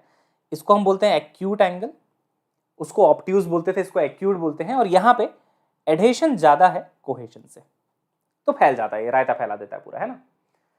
कई बार ऐसे लोग इरिटेट भी बहुत करते हैं, बट कई लोग कहते हैं कि इंट्रोवर्ट लोग भी बहुत इरिटेट करते हैं। देखो, एक इंट्रोवर्ट को ना जनरली लोग एटीट्यूड वाला मानते हैं कि अरे बहुत एटीट्यूड, बात नहीं करता। अरे भाई, मैं बता रहा हूं, अपना पेन बता रहा हूं, मेरे अंदर एटीट्यूड नहीं है। ऐसा नहीं है कि मैं तुमसे बात नहीं करना चाहता, मेरा बस कोहेशन ज्यादा है, तो मैं अपने आप में ही रहना ज्यादा पसंद करता हूं, है ना। इसलिए बाकी लोग तो भाई बहुत घमंडी इंसान है ये, तो किस चीज का घमंड करेंगे भाई, क्या है ऐसा हमारे पास कि घमंड करेंगे। बच्चों का प्यार छोड़ के और क्या ही मिला है हमें, है ना। तो घमंड नहीं है, कोहेशन ज्यादा है। तो कोहेशन ज्यादा, एडहेशन कम, तो ऐसा। एडहेशन ज्यादा, फैलने की टेंडेंसी ज्यादा है, रायता फैला दिया, तो ऐसा। क्लियर है एकदम, है ना। एग्जाम्पल के साथ बढ़िया समझ में आ गया है। अगर आप वाटर और ग्लास की बात करें बेटा, खूब एडहेशन होता है इनमें। वाटर और ग्लास में ना एंगल ऑफ कांटेक्ट 0 हो जाता है। मतलब अगर ये ग्लास है तो वाटर इस पे पूरा फैल जाता है ऐसे। क्लीन ग्लास और वाटर का सरफेस की बात कर रहा हूं मैं, ऐसे वाटर ग्लास, थीटा 0, फुल फैल गया एकदम, है ना। लेकिन अगर वहीं आप बात करें मरकरी और ग्लास के बारे में, तो मान लो यहाँ पे ग्लास रखा है, तो पता है मरकरी कैसे रहेगी। मरकरी जो है ना, वो इसके ऊपर ऐसे जाके ऐसे बैठ जाएगी। लो भाई, मैं मरकरी हूँ, मुझे एडहेशन नहीं पसंद, कोहेशन काफ़ी है मेरे लिए, है ना। तो यहाँ पे आप एंगल अगर आप देखेंगे तो ग्रेटर देन 90 डिग्री आ जाएगा। यहाँ तो देख लो एंगल पूरा 0 हो चुका है। ठीक है, चलिए बहुत बढ़िया, आगे बढ़ते हैं। एंगल ऑफ कॉन्टैक्ट और इसी में आगे बढ़ते हुए कैपिलरी राइज और कैपिलरी फॉल। देखो कैपिलरी राइज कब होता है ना? तो मान लो एक बर्तन है, एक स्लाइड ऐड कर लेते हैं। तो मान लो एक ऐसा बर्तन है ना, इसमें कोई तो लिक्विड ऐसे रखा हुआ था, बढ़िया लिक्विड ऐसे रखा हुआ था, ठीक है। इस पे किसी ने एक ट्यूब एंटर करा दिया, ऐसे ट्यूब, कैपिलरी ट्यूब बोलते हैं इसको, है ना। तो सोचो पानी ऊपर कब चढ़ेगा इसमें? पानी इसमें ऊपर तब चढ़ेगा अगर एडहेशन ज्यादा होगा। आप समझ रहे हैं मेरी बात को? एडहेशन अगर ज्यादा होगा तो पानी ऊपर चढ़ जाएगा। तो मान लो यहाँ पे एडहेशन ज्यादा है, कोहेशन कम है, यानी कि angle of contact less than 90। तभी तो होता है ना ऐसा, एडहेशन ज्यादा कोहेशन कम, फैल जाना, angle of contact less than 90। तो बेटा ये पानी ऊपर जाके ऐसा बन जाता है। अब आप बोल सकते हैं कि सर ऐसा ही क्यों बना, मेनिस्कस ऐसा ही क्यों बना? वो मैं आपको अलग से समझाता हूं। इसको अगर आप जूम करके देखो कि ये ऐसा ही क्यों बना, तो आप ऐसे समझ सकते हो कि अगर मैं इस पे एक टेंजेंट डालूं तो ऐसा आएगा टेंजेंट, है ना, कांटेक्ट के पास। तो देख लो एंगल लेस देन 90 है, एक्यूट। लेकिन अगर मैं बोलूं कि यहां पे बर्तन के अंदर ना मर्क्यूरी भरा हुआ है, देखना कितना इंटरेस्टिंग है मर्क्यूरी का केस, ठीक है। यहां पे बेटा ऐसे मर्क्यूरी भरा हुआ है। अब आपने यहाँ पे ट्यूब लगाई और आपने एक्सेप्ट किया, एक्सपेक्ट किया कि ये भी बाहर आएगा, ऊपर आएगा, लेकिन मर्क्यूरी तो निकला इंट्रोवर्ट। इसमें तो बेटा कोहेशन ज्यादा है, एडहेशन कम है, तो ये कहाँ जाएगा पता है? ये नीचे चला जाएगा, नीचे चला जाएगा, दूर चला जाएगा, और इसका ऐसा बनेगा, ऐसा। अब आप बोलेंगे सर ऐसे कैसे, यही बनेगा, ऐसा कैसे पता चलेगा मुझे? तो देखो कैसे पता चलेगा कि ऐसा मेनिस्कस बनेगा, वो भी समझ लो आप अलग से। तो अगर मेनिस्कस ऐसा बना, जरा टेंजेंट डाल के देखो, टेंजेंट ऐसा जाएगा, oh my god sir feel आ गई, ग्रेटर देन 90 डिग्री। आहा, मतलब मेनिस्कस कैसा बनेगा, इसको मेनिस्कस बोलते हैं। मेनिस्कस कैसा बनेगा बेटा, ये इस बात पे डिपेंड करता है कि कोहेशन ज्यादा है कि एडहेशन ज्यादा है, कैपिलरी राइज हो रहा है कि कैपिलरी फॉल हो रहा है। अगर कैपिलरी राइज होगा तो समझ जाना राइज तभी हुआ है जब एडहेशन ज्यादा है। एडहेशन ज्यादा है, इसके साथ चिपक गया, ऊपर चला गया कि चलो हाँ घूम के आते हैं, बाहर चलते हैं, और उस केस में एंगल छोटा बनेगा, तो angle will be less than 90 degree, तो ऐसा मेनिस्कस बनेगा। ये है एडहेशन मोर देन कोहेशन का केस, और राइज का केस, ऊपर चला गया पानी। लेकिन इसमें क्या हुआ भाई, इसमें फॉल हो गया, इसमें कैपिलरी में फॉल हुआ है। एंगल आप साफ साफ देख पा रहे हो कि अगर टेंजेंट डाला जाए तो ये ग्रेटर देन 90 आ रहा है, तो थीटा ग्रेटर देन 90 हो गया। सर थीटा 90 के बराबर भी हो सकता है क्या? हो सकता है। सारा केस एक साथ दिखाता हूं, 2 मिनट का टाइम दो। ये क्लियर है कब राइज करेगा कब फॉल करेगा? ये क्लियर है बेटा? बिल्कुल दिल बना दो बेटा अगर क्लियर है तो। देख लो भाई, इसमें राइज हो रहा है, बताओ एडहेशन ज्यादा की कोहेशन? एडहेशन ज्यादा है। एंगल कैसा बनेगा यहां पे? लेस देन 90 डिग्री बनेगा। दूसरे वाले में बताओ क्या हो रहा है? इस वाले में सर इसमें कोहेशन ज्यादा हो रहा है एडहेशन से, क्योंकि ये चिपकना नहीं चाह रहा, नीचे जा रहा है, और यहां पे एंगल बनेगा ग्रेटर देन 90 डिग्री। यस, तो ये लिक्विड को वेट कर रहा है, ये लिक्विड को वेट नहीं कर रहा है, ऐसा भी हम लोग बोल सकते हैं। अगर आप इसी फ्लो में इस टॉपिक को खत्म करना चाहते हो ना, तो मैं करा ही देता हूं। देखो भाई, देखो भाई, देखो तो यहां पे देखो क्या हुआ, ये कैसा बना है सरफेस? पहले वाले में ऐसा बना है, ऐसा। बताओ एडहेशन ज्यादा की कोहेशन? एडहेशन ज्यादा की कोहेशन? एडहेशन ज्यादा। अरे भाई मेनिस्कस ऐसा बना है ना, एंगल देखो ना बेटा, एंगल लेस देन 90 है ना, एडहेशन ज्यादा। टेबल देख लो, सब समझ में आ जाएगा। एक्यूट एंगल, सही बात है sir, acute angle less than 90 degree, ऐसा वाला केस बनेगा सर। बिल्कुल सही बात है सर, वेट कर रहा है, लिक्विड राइजेस अप। अरे हाँ सर, अभी अभी आपने बताया लिक्विड राइज करके ऊपर चला जाएगा। Liquid wets the solid surface, हाँ वेट कर देगा, वेट कर देगा। कहां होता है? ग्लास और वाटर में होता है। अरे वाह सर, ये वाला बताना, ये क्या लिखा है? तुम्हें मैंने बताया ना यहां पे एडहेशन ज्यादा है, कितना ज्यादा है, तो ये रिलेशन याद करो, adhesive force will be greater than cohesive force upon √2। अब ये रिलेशन का डेरिवेशन मत मांगो, इसकी जरूरत भी नहीं है तुम्हें, ये तुम याद करो बेटा, तुम्हारे लिए काफी है। तो adhesive force will be more than cohesive force. How much more? तो adhesive force is greater than Fc upon √2। Please remember that. इस पे बाद में आते हैं, पहले थर्ड वाले में चलते हैं। थर्ड वाले में देखो, जैसे मुंह फुला के बैठा है ऐसे, तो इसका क्या है? कोहेशन ज्यादा है, एडहेशन कम है, जाना नहीं चाहता है बाहर, ये बाहर नहीं जाना चाहता। एंगल एक बार चेक कर लो बेटा, ग्रेटर देन 90 बनेगा सर, ग्रेटर देन 90 बनेगा सर, बिल्कुल सही है। देखो ऑब्ट्यूस एंगल बन गया ग्रेटर देन 90। यहां पे भी देख लो बेटा, वो वाला केस है जिसमें ग्रेटर देन 90 बनता है। लिक्विड फॉल्स, लिक्विड नीचे आ जाता है। Liquid does not wet the surface, अगर मर्क्यूरी को रख दो ग्लास के ऊपर तो वेट नहीं करता है वो, और एग्जाम्पल वही वाला है ग्लास एंड मर्क्यूरी। और यहां पे एडहेसिव फोर्सेस कम होंगे, कितना कम होगा कोहेसिव से, तो adhesive forces less than FC divided by √2। भाई यहां पे ग्रेटर देन एफसी बाई √2 है, वहां पे लेस देन एफसी बाई √2 है, तो ये तो हमारे बच्चों को ऑलरेडी पता चल चुका है कि कहां एडिशन ज्यादा है कहां कोहेशन ज्यादा है। बस √2 वाला रिलेशन याद कर लेना है, बाकी तो आप लॉजिक से कर ही लेंगे। ऊपर गया है तो एडिशन ज्यादा, नीचे गया है तो कोहेशन ज्यादा। दिल बना दो बेटा अगर बात समझ में आ गई है तो। यस यस, बहुत बढ़िया। बीच वाला केस देखो, बीच वाले केस में हॉरिजॉन्टल सरफेस बन रहा है। ये सबसे घटिया केस है, जनरली होता नहीं है बट फिर भी पढ़ने के लिए पढ़ा दिया जाता है। इस वाले केस में बेटा ये 90 डिग्री हो जाएगा। देखो कई लोग सोचते हैं कि सर हॉरिजॉन्टल बनेगा तो 0 डिग्री होगा, नहीं, हॉरिजॉन्टल बनेगा तो 90 डिग्री होगा ना बेटा, यहां से 90 डिग्री। यस, तो थीटा बराबर 90 degree, right angle. Liquid neither rises nor falls, अरे भैया ना तो ऊपर जाता है ना ही नीचे आता है। क्यों? क्योंकि यहां पे एडहेसिव फोर्स बराबर एफसी अपॉन √2 हो जाता है। तो जैसे यहां पे ग्रेटर होता था, यहां पे लेस देन होता था, यहां पे बराबर हो जाता है, और इसीलिए ना तो लिक्विड ऊपर जाता है ना तो लिक्विड नीचे आता है। Does not wet the solid surface, example है सिल्वर और वाटर। सिल्वर सिल्वर याद आया, रे ऑप्टिक्स में भी पढ़ा था ना, सिल्वर सिल्वर, तो वही चीज यहां पे। तो भैया इससे अच्छा क्या हो सकता है, जिस तरीके से आज आपको सरफेस टेंशन पढ़ाया गया है, इससे बेस्ट क्या हो सकता है, सब कुछ करा दिया गया, सब कुछ। कब ऊपर जाएगा, कब नीचे जाएगा, कब वहीं रहेगा, किस केस में वेट करेगा, किस में नहीं करेगा, किस में कितना एंगल बनने वाला है, कहां पे एडहेसिव फोर्स और कोहेसिव फोर्स का क्या रिलेशन है, और यहीं से भर भर के सवाल आते हैं। तैयार हो सवालों के लिए? स्क्रीनशॉट लेना है फटाफट ले लो बेटा, स्क्रीनशॉट लेना तो फटाफट ले लो। Challenge completed, theory challenge of surface tension completed. बस एक फॉर्मूला बचा है वो करवा रहा हूं, पूरा surface tension done and dusted है। पिछली बार जब मैंने आपको पढ़ाया था ना, तो मैंने एक्सपेक्ट किया था कि बाकी केसेस तो आप खुद से कर लेंगे, लेकिन शायद मेरा एक्सपेक्टेशन गलत था। सारे केसेस ही कराना बेटर है आपको, कि सारे केसेस ऐसे करा दो कि सारे क्वेश्चंस बैठे बिठाए हो जाएं। राइट बेटा, पिछली बार मैं ये लॉजिक आपसे एक्सपेक्ट कर रहा था कि मैंने पढ़ा दिया कि सरफेस टेंशन इनटू एरिया होता है वर्क, तो आप कर लोगे, वर्क डन निकाल लोगे। लेकिन बेटर ये है कि यार इस टॉपिक को यही क्लास में ही थ्योरी चैलेंज में ही खत्म करो, तो सारे क्वेश्चंस आपके बैठे बिठाए अपने आप सॉल्व हो जाएंगे। बस एक बार पढ़ के जाना है थ्योरी पूरा, है ना। कैपिलरी राइज का फॉर्मूला देख लो, कितना राइज होता है, कितना हाइट ऊपर जाएगा या कितना हाइट नीचे आएगा, is given by 2t cos theta divided by ρRg। क्या है सर ये?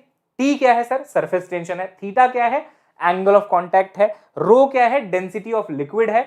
r क्या है? रेडियस ऑफ कैपिलरी, गिवन होगा बेटा, रेडियस ऑफ कैपिलरी ट्यूब का रेडियस। g क्या है? 9.81, एक्सेलरेशन ड्यू टू ग्रेविटी, सबको पता है। स्क्रीनशॉट लेना था, कर दूंगा, फिर से दिखा दूंगा बेटा। यहां पे एक बहुत इंपॉर्टेंट चीज बताता हूं थीटा के बारे में।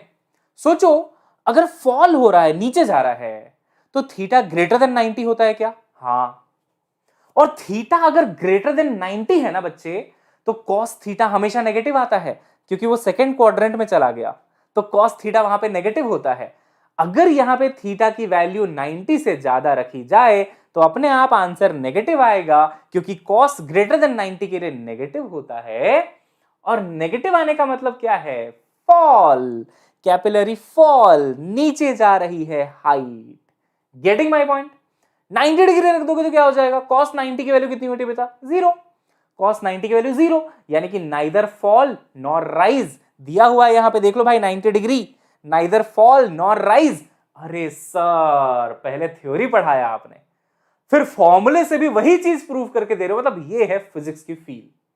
और अगर थीटा की वैल्यू लेस देन 90 होगी, एडहेशन वाला केस, तो theta for less than 90 cos theta is positive, first quadrant positive, ऊपर जाएगा, h की वैल्यू पॉजिटिव आ जाएगी, ऊपर जाएगा, राइज करेगा।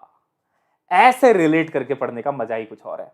तो ये टेबल से सारा कुछ मैंने समझा दिया, स्क्रीनशॉट वगैरह आप फटाफट ले लो बेटा, रिवाइज कर लेना इसको, ये टॉपिक वहीं डन एंड डस्टेड हो जाएगा।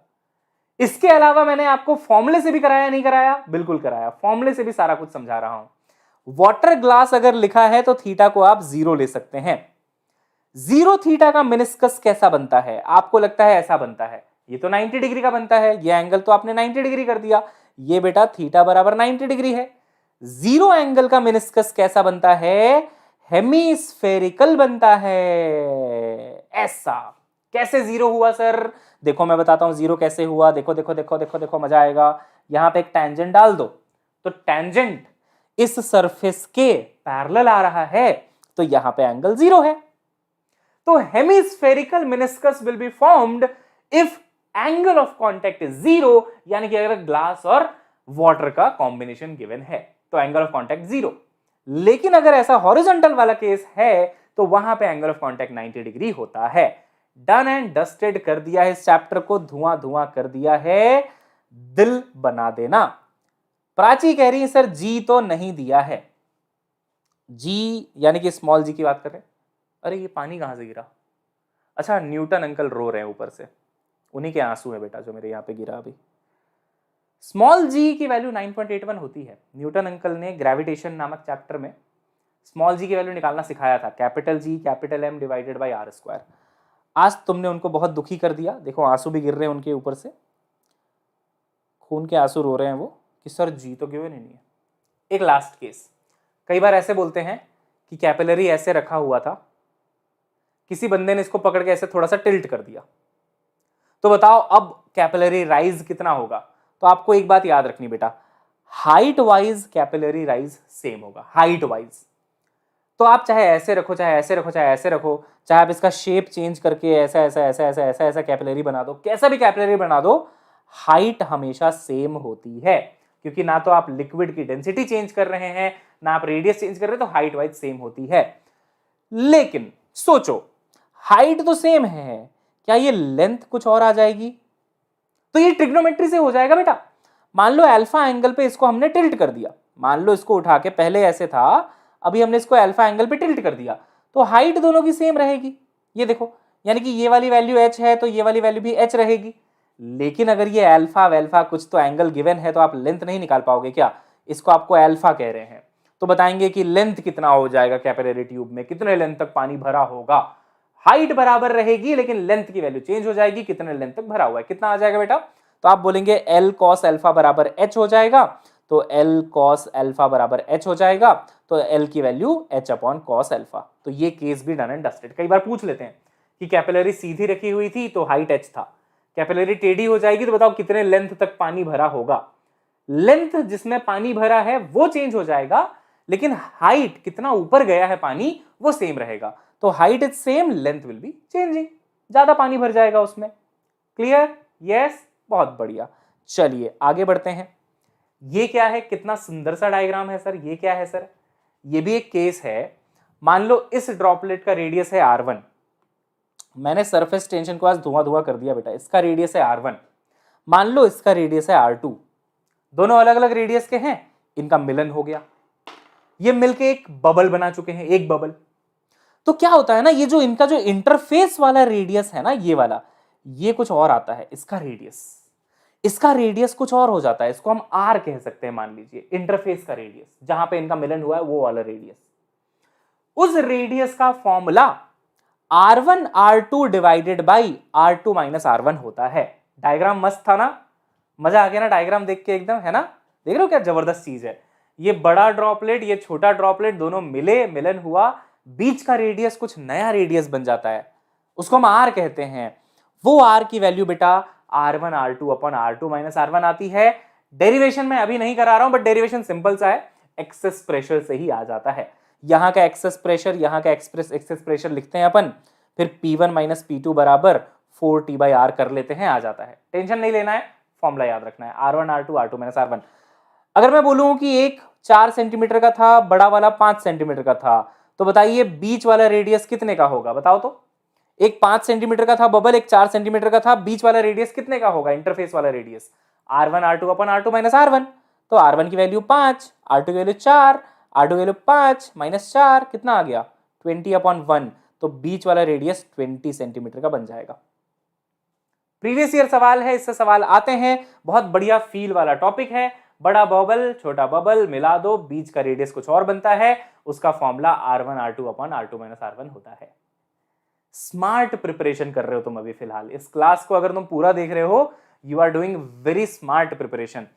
अब क्या करना है आपको, आज ही एक फॉर्मूला शीट बना लेना और सर ने जितनी चीजें पढ़ाई हैं सब लिख देना उसमें, सब लाइन से एकदम, कि ड्रॉपलेट है बनाना है कितनी एनर्जी, बबल बनाना है कितनी एनर्जी, बबल का रेडियस बढ़ाना है कितनी एनर्जी लगेगी, बहुत बड़ा बबल है छोटे छोटे बबल में चेंज करना है कितनी एनर्जी लगेगी, एन के टर्म्स में फॉर्मूला क्या होता है, आर और स्मॉल आर के टर्म्स में फॉर्मूला क्या होता है, अगर छोटे बबल से बड़ा बबल बना तो जो एनर्जी निकलेगी उससे टेम्परेचर राइज हो जाएगा, टेम्परेचर राइज का फॉर्मूला क्या होता है, सब लिखना है आपको वहां पे। कैपिलरी राइज कब होगा, कैपिलरी फॉल कब होगा, तीनों का टेबल कैसा बनता है, हॉरिजॉन्टल कब रहता है, कौन से केस में एडिशन फोर्स ज्यादा है, एडिशन फोर्स अगर ज्यादा है तो कितना ज्यादा है कोहेशन से, तो f greater than f c upon root 2 होता है, अगर एडिशन कम है तो कितना कम है, तो f less than f c upon root 2 होता है। हर कंडीशन, कब कौन सी कंडीशन देखी जाएगी, ग्लास वाटर है तो राइज होगा, एंगल 0 हो जाता है, अगर सिल्वर वाटर है तो सेम पोजीशन पे रहता है, मरकरी वाटर है तो फॉल हो जाता है। सारी इंफॉर्मेशन भर भर के दे दी है, कई बार आपसे एक्सपेक्टेड होता है ये सब, लेकिन यहां सब मैंने करा के दे दिया। सरफेस टेंशन दोबारा परेशान नहीं करेगा, surface tension is done and dusted बेटा। सरफेस टेंशन की टेंशन खत्म। Theory challenge complete. न्यूमेरिकल्स हैं शीट में जो मैं आपको दूंगा अभी क्लास के तुरंत बाद, सॉल्व करना है। आइए आगे बढ़ते हैं, नए टॉपिक पे चलते हैं। नया टॉपिक है बेटा विस्कोसिटी। विस्कोसिटी का एक सिंपल सा फॉर्मूला है, viscosity is defined as FL divided by AV। FL by AV याद रखना है। F is the force, L is the length, ये लिक्विड का फिल्म का लेंथ कितना है वो, एरिया ऑफ प्लेट आपको गिवन होता है, V इज द वेलोसिटी। इस पे भी बहुत सवाल आपको देखने को मिल जाएंगे। तो होता क्या है ना, मान लो एक प्लेट है, उसके ऊपर एक और प्लेट है, बीच में पानी भरा हुआ है, तो ऊपर वाले प्लेट को आप ऐसे मूव करा रहे हो, तो पूछते हैं कितना फोर्स लगाना पड़ेगा।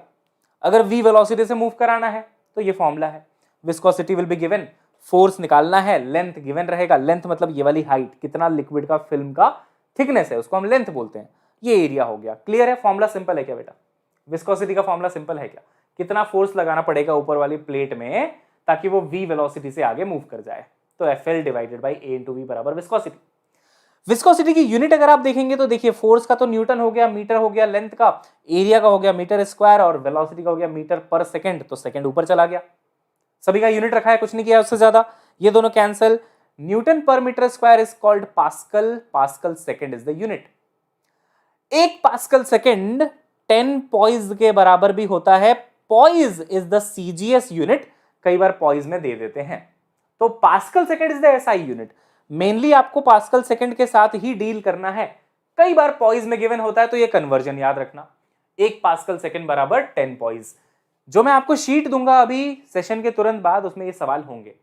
तो यार किसी में फोर्स, लेंथ, एरिया गिवन होगा, विस्कोसिटी गिवन होगा, वेलोसिटी पूछ लेंगे, किसी में FL AV सब गिवन होगा, विस्कोसिटी पूछ लेंगे, कुछ भी पूछ सकते हैं, एक ही अननोन हो सकता है, आप कर लोगे इसके सवाल, टेंशन मत लेना, फॉर्मूला याद रखना FL बाई AV, बस खत्म है, ठीक है।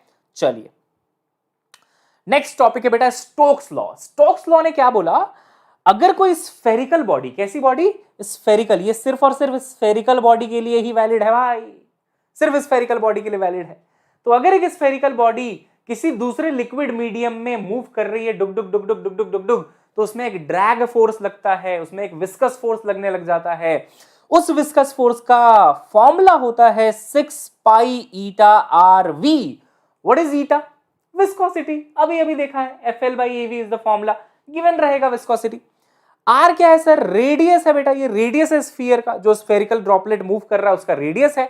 V क्या है, उसकी वेलोसिटी है।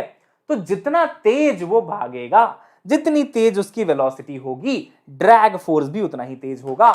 अगर आप किसी बाइक में बैठ जाएं, 100 की स्पीड में जा रहे हैं, आपके गालों में ऐसे फोर्स लगता है, ऐसे हो जाते हैं गाल, देखा है कभी यूट्यूब में वीडियोस, ऐसे ऐसे थपेड़े पड़ते हैं, क्योंकि एयर ड्रैग है वहां पे। लेकिन आप पे, आपकी बॉडी पे ही एप्लीकेबल नहीं है, क्योंकि ये स्फेरिकल बॉडीज के लिए ही एप्लीकेबल है। जैसे जो ड्रॉपलेट्स ऊपर से नीचे आते हैं ना, बादल से कंडेंस होके बारिश जो होती है, तो वो ड्रॉपलेट्स स्फेरिकल होते हैं। उस पे अपन ये कंसेप्ट लगा सकते हैं कि अगर वो ड्रॉपलेट v स्पीड से नीचे आ रहा है, अगर उसका रेडियस r है, अगर उसकी विस्कोसिटी ईटा है, तो उस पे लगने वाला फोर्स 6 पाई ईटा rv होगा। जितनी ज्यादा ड्रॉपलेट की वेलोसिटी होगी, फोर्स उतना ही ज्यादा लगने वाला है। अब होता क्या है, जब बादल से ड्रॉपलेट निकलते हैं, है ना, मेरा यार हंस रहा है, बारिश की जाए तो जब बादल से ड्रॉपलेट निकलते हैं तो वेलोसिटी जीरो होती है। वेलोसिटी अगर जीरो होती है तो उस टाइम पे ड्रैग फोर्स भी जीरो होता है। तो ग्रेविटी माता अपने घमंड में आके कहती है ड्रॉपलेट को कि आजा भाई आजा, जमीन में समा जा, है ना। अच्छा, इस पे तो गाना भी था ना, ख्वाजा मेरे ख्वाजा दिल में समा जा। तो ये ऐसा ही कह रही ग्रेविटी माता कि आजा भाई आजा, जमीन में समा जा। तो ड्रॉपलेट बोलता ठीक है आते हैं, और कोई फोर्स तो है नहीं हमको रोकने वाला, आते हैं। और कोई फोर्स क्यों नहीं है? क्योंकि इनिशियल वेलोसिटी जीरो है। जब वेलोसिटी जीरो है तो ड्रैग फोर्स जीरो है, ड्रैग फोर्स जीरो है तो सिर्फ और सिर्फ ग्रेविटी है। लेकिन ग्रेविटी अपने घमंड में भूल जाती है कि अगर मैं इसको खींच लूंगी तो थोड़ी देर बाद इसका वेलोसिटी थोड़ा सा बढ़ जाएगा, और अगर इसका वेलोसिटी थोड़ा सा बढ़ जाएगा तो ड्रैग फोर्स आ जाएगा। ये आ गया, आ गए तुम, तुम्हारा इंतजार था बेटा, 3 दिन से रोज परेशान कर रखा है, दिमाग खराब कर रखा है 3 दिन से रोज हर क्लास के बीच में। खैर, इसका अपन कुछ करते हैं, छोड़ो, पहले इससे निपट लेते हैं। तो ग्रेविटी ने अपने घमंड में आके इसकी स्पीड बढ़ा दी, स्पीड बढ़ गई तो ड्रैग फोर्स बढ़ गया। Drag force is opposite to velocity, पीछे लेके जाता है ये, तो ड्रैग फोर्स आ गया। अभी भी mg को बहुत घमंड है अपने ऊपर कि मैं बहुत स्ट्रांग हूं, ड्रैग फोर्स तो छोटा सा है। लेकिन ड्रैग फोर्स मुस्कुरा रहा है कि अच्छा कोई बात नहीं, मैं अभी छोटा हूं ना, तुम्हारा घमंड ही तुम्हें बर्बाद करेगा। ये ग्रेविटी को कह रहा है। क्यों कह रहा है? क्योंकि ग्रेविटी माता, तुम और स्पीड बढ़ाओ इसकी, तुम जैसे जैसे इसकी स्पीड बढ़ाते जाओगे ना, मैं और स्ट्रांग होता जाऊंगा। ऐसा आपको डराने के लिए घर वाले नहीं बोलते कि रात में भूत मत बोलो, भूत वर्ड बोलने से और स्ट्रांग हो जाता है, ऐसा ही कुछ है। तो ग्रेविटी इसकी स्पीड बढ़ा रही है, तो ड्रैग फोर्स और बढ़ता जा रहा है। बढ़ाते बढ़ाते बढ़ाते बढ़ाते ग्रेविटी इसकी स्पीड इतनी बढ़ा देती है कि भैया ये स्पीड इतनी हो जाती है कि ड्रैग फोर्स mg के बराबर हो जाता है। ड्रैग फोर्स किसके बराबर हो जाता है? mg के बराबर। अब वो बोलता है हाँ, अब करेंगे दो दो हाथ तुम्हारे साथ। अगर ड्रैग फोर्स mg के बराबर हो गया तो बताओ नेट फोर्स कितना हो जाएगा उस बॉडी पे? जीरो हो जाएगा। ऊपर वाला फोर्स बराबर नीचे वाला फोर्स। अब ग्रेविटी ताकत तो पूरी लगा रही है बट एक्सेलरेट नहीं करवा पा रही। वो सोच रही है क्या हो रहा है भाई, तुम तो बढ़िया नीचे आ रहे थे, खूब एक्सेलरेट हो रहे थे, अब क्या हो गया? सोच रही है क्या हो गया। फिर उसको पता चलता है अच्छा गलती इसी की थी, वेलोसिटी बढ़ा दी इसने बहुत, तो ड्रैग फोर्स बढ़ गया 6 पाई ईटा आरवी के फॉर्मूले से।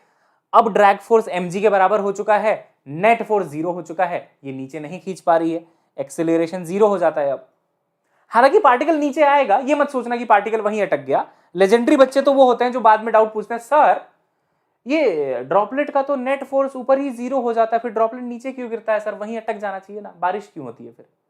अरे भाई, उसकी कोई भावना नहीं है क्या? उसके पास स्पीड भी तो थी। नेट फोर्स जीरो हुआ है मतलब अब स्पीड बढ़ नहीं सकती, कांस्टेंट रहेगी स्पीड। इनर्शिया तो है उसका, नीचे ही तो आएगा, ऊपर अटक थोड़ी जाएगा भाई। नेट फोर्स ही तो जीरो हुआ है, बस इनर्शिया तो है, वेलोसिटी तो है, मतलब एक्सेलरेशन जीरो हो गया। अब ये कांस्टेंट स्पीड से आके तुम्हारी जमीन को हिट करेगा। इस कांस्टेंट स्पीड को बेटा टर्मिनल स्पीड कहते हैं। तो टर्मिनल स्पीड वो स्पीड है जो तब अचीव हो जाती है जब ग्रेविटी माता का घमंड और ड्रैग फोर्स का बदला एक दूसरे के बराबर हो जाते हैं। तो ड्रैग फोर्स उतना ही फोर्स लगा देता है जितना ग्रेविटी माता नीचे लगा रही थी। तो net force zero, acceleration zero, constant velocity से पार्टिकल नीचे आ जाता है। क्लैरिटी है बेटा? क्लैरिटी है। तो टर्मिनल वेलोसिटी मतलब नेट फोर्स जीरो हो चुका है, अब कांस्टेंट वेलोसिटी से नीचे आएगा पार्टिकल। तभी ना ड्रॉपलेट्स बहुत ज्यादा एक्सेलरेट नहीं हो पाते हैं, क्योंकि ड्रैग फोर्स बचा लेता है। अगर ड्रॉपलेट्स बहुत ज्यादा एक्सेलरेट हो जाते तो बारिश के बाद अगले दिन न्यूज ये नहीं आती कि गुड़गांव पानी में डूब गया, सड़कों में पानी भर गया। न्यूज आती कि 10 लोग बाहर घूम रहे थे बारिश के समय, उनका सर फट गया, किसी के हाथ में छेद हो गया। मतलब इतने तेज अगर पार्टिकल्स आते, उतने ऊपर से आते हैं ना, बहुत तेज आते, और बहुत तेज नहीं आते हैं। शुक्र है ड्रैग फोर्स का कि वो स्पीड को कम कर देता है। एक टाइम के बाद एक्सेलरेशन बंद हो जाता है, फिर कांस्टेंट स्पीड से नीचे आते हैं पार्टिकल्स। ठीक है, चलिए बेटा, टर्मिनल वेलोसिटी का एक फॉर्मूला है। टर्मिनल वेलोसिटी का फॉर्मूला आपको याद रखना है, 2r² small g density of droplet जो ड्रॉपलेट नीचे आ रहा है उसकी density, minus density of medium, जिस मीडियम में वो ट्रैवल कर रहा है उसकी density, divided by 9 times viscosity of the medium. ये फॉर्मूला याद कर लोगे, टर्मिनल वेलोसिटी। इसमें पूछते क्या है पता है? कुछ नहीं पूछते हैं, बोलते हैं कि अगर सब कुछ सेम रखेंगे, ड्रॉपलेट का रेडियस डबल कर देंगे तो टर्मिनल वेलोसिटी कितनी हो जाएगी? सिंपल है, रेडियस के प्रोपोर्शनल है, v proportional to r square, खत्म। सिंपल फॉर्मूला है बेटा, है ना? यस। अच्छा, ये डेंसिटी ऑफ मीडियम वैसे ना बॉयंट फोर्स की वजह से आता है, बॉयंट फोर्स को भी यहाँ पे कंसीडर कर लिया जाता है कि mg तो है ही, ऊपर ड्रैग फोर्स तो है ही, ऊपर एक बॉयंसी फोर्स भी आ जाता है, उसकी वजह से है यहाँ पे। तो ये फॉर्मूला आपको याद रखना है। जनरली यही देखते हैं कि भाई टर्मिनल वेलोसिटी का किसके साथ क्या रिलेशन है, ठीक है? तो ये density of droplet, density of medium, खत्म हो गई बात। आगे बढ़ जाते हैं। Terminal velocity done, Stokes law done, viscosity done. Poiseuille's formula देखो, ये नीट में थोड़ा कम इंपॉर्टेंट है, बट फिर भी मैं इसकी आपको इंपॉर्टेंस बताता हूं कि क्यों हम इसको पढ़ते हैं। अगर मान लो किसी लिक्विड का आपको डेंसिटी पता है ना, डेंसिटी पता है, सब कुछ पता है, आपको निकालना है उसका viscosity. You don't know the viscosity of that liquid, तो क्या करो, एक पाइप में थोड़ा प्रेशर डिफरेंस लगाओ। कितना प्रेशर डिफरेंस लगाया वो आपको पता होगा कि आपने लगाया है, कितना है आपको पता है। इस पाइप का कुछ रेडियस होगा, वो आपको पता होगा, है ना बेटा? वो आपको पता होगा। इसका लेंथ कितना है वो आपको पता होगा। तो इसमें एक पानी या जो भी लिक्विड है जिसका भी आपको विस्कोसिटी निकालना है, उसको फ्लो कराओ।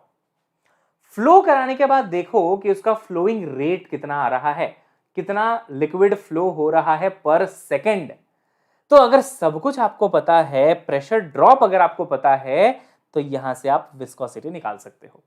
हालांकि ये नीट के लिए थोड़ा सा कम इंपॉर्टेंट है, बट अगर फॉर्मूला याद करके जाएं तो कोई बुराई वाली बात नहीं है। फ्लो रेट, कितना वॉल्यूम फ्लो हो रहा है पर unit time, is given by pi into pressure drop into r की पावर 4, रेडियस की पावर 4 अपॉन 8 ईटा एल। नहीं देखा गया है सवाल रिसेंट ईयर्स में, इससे नहीं देखा गया है। तुम फिर शुरू हो गए बेटा, तुम नहीं मानोगे। अच्छा, मैंने भूत का नाम लिया था ना तो स्ट्रांग हो गया, देख रहे हो? मतलब घर वाले सच बोलते थे, ये वर्ड यूज मत करो, ये वर्ड यूज करने से वो और ज्यादा स्ट्रांग हो जाएंगे। ये लो, जय हनुमान ज्ञान गुण सागर, जय कबीर तुम लोग उजागर। प्लीज ऐसा मत करो मेरे साथ, ऑलरेडी मैं बहुत डरा हुआ हूँ इस चीज से। सॉरी, माफी मांगता हूँ अपनी बात के लिए, मैं वापस लेता हूँ अपनी बात।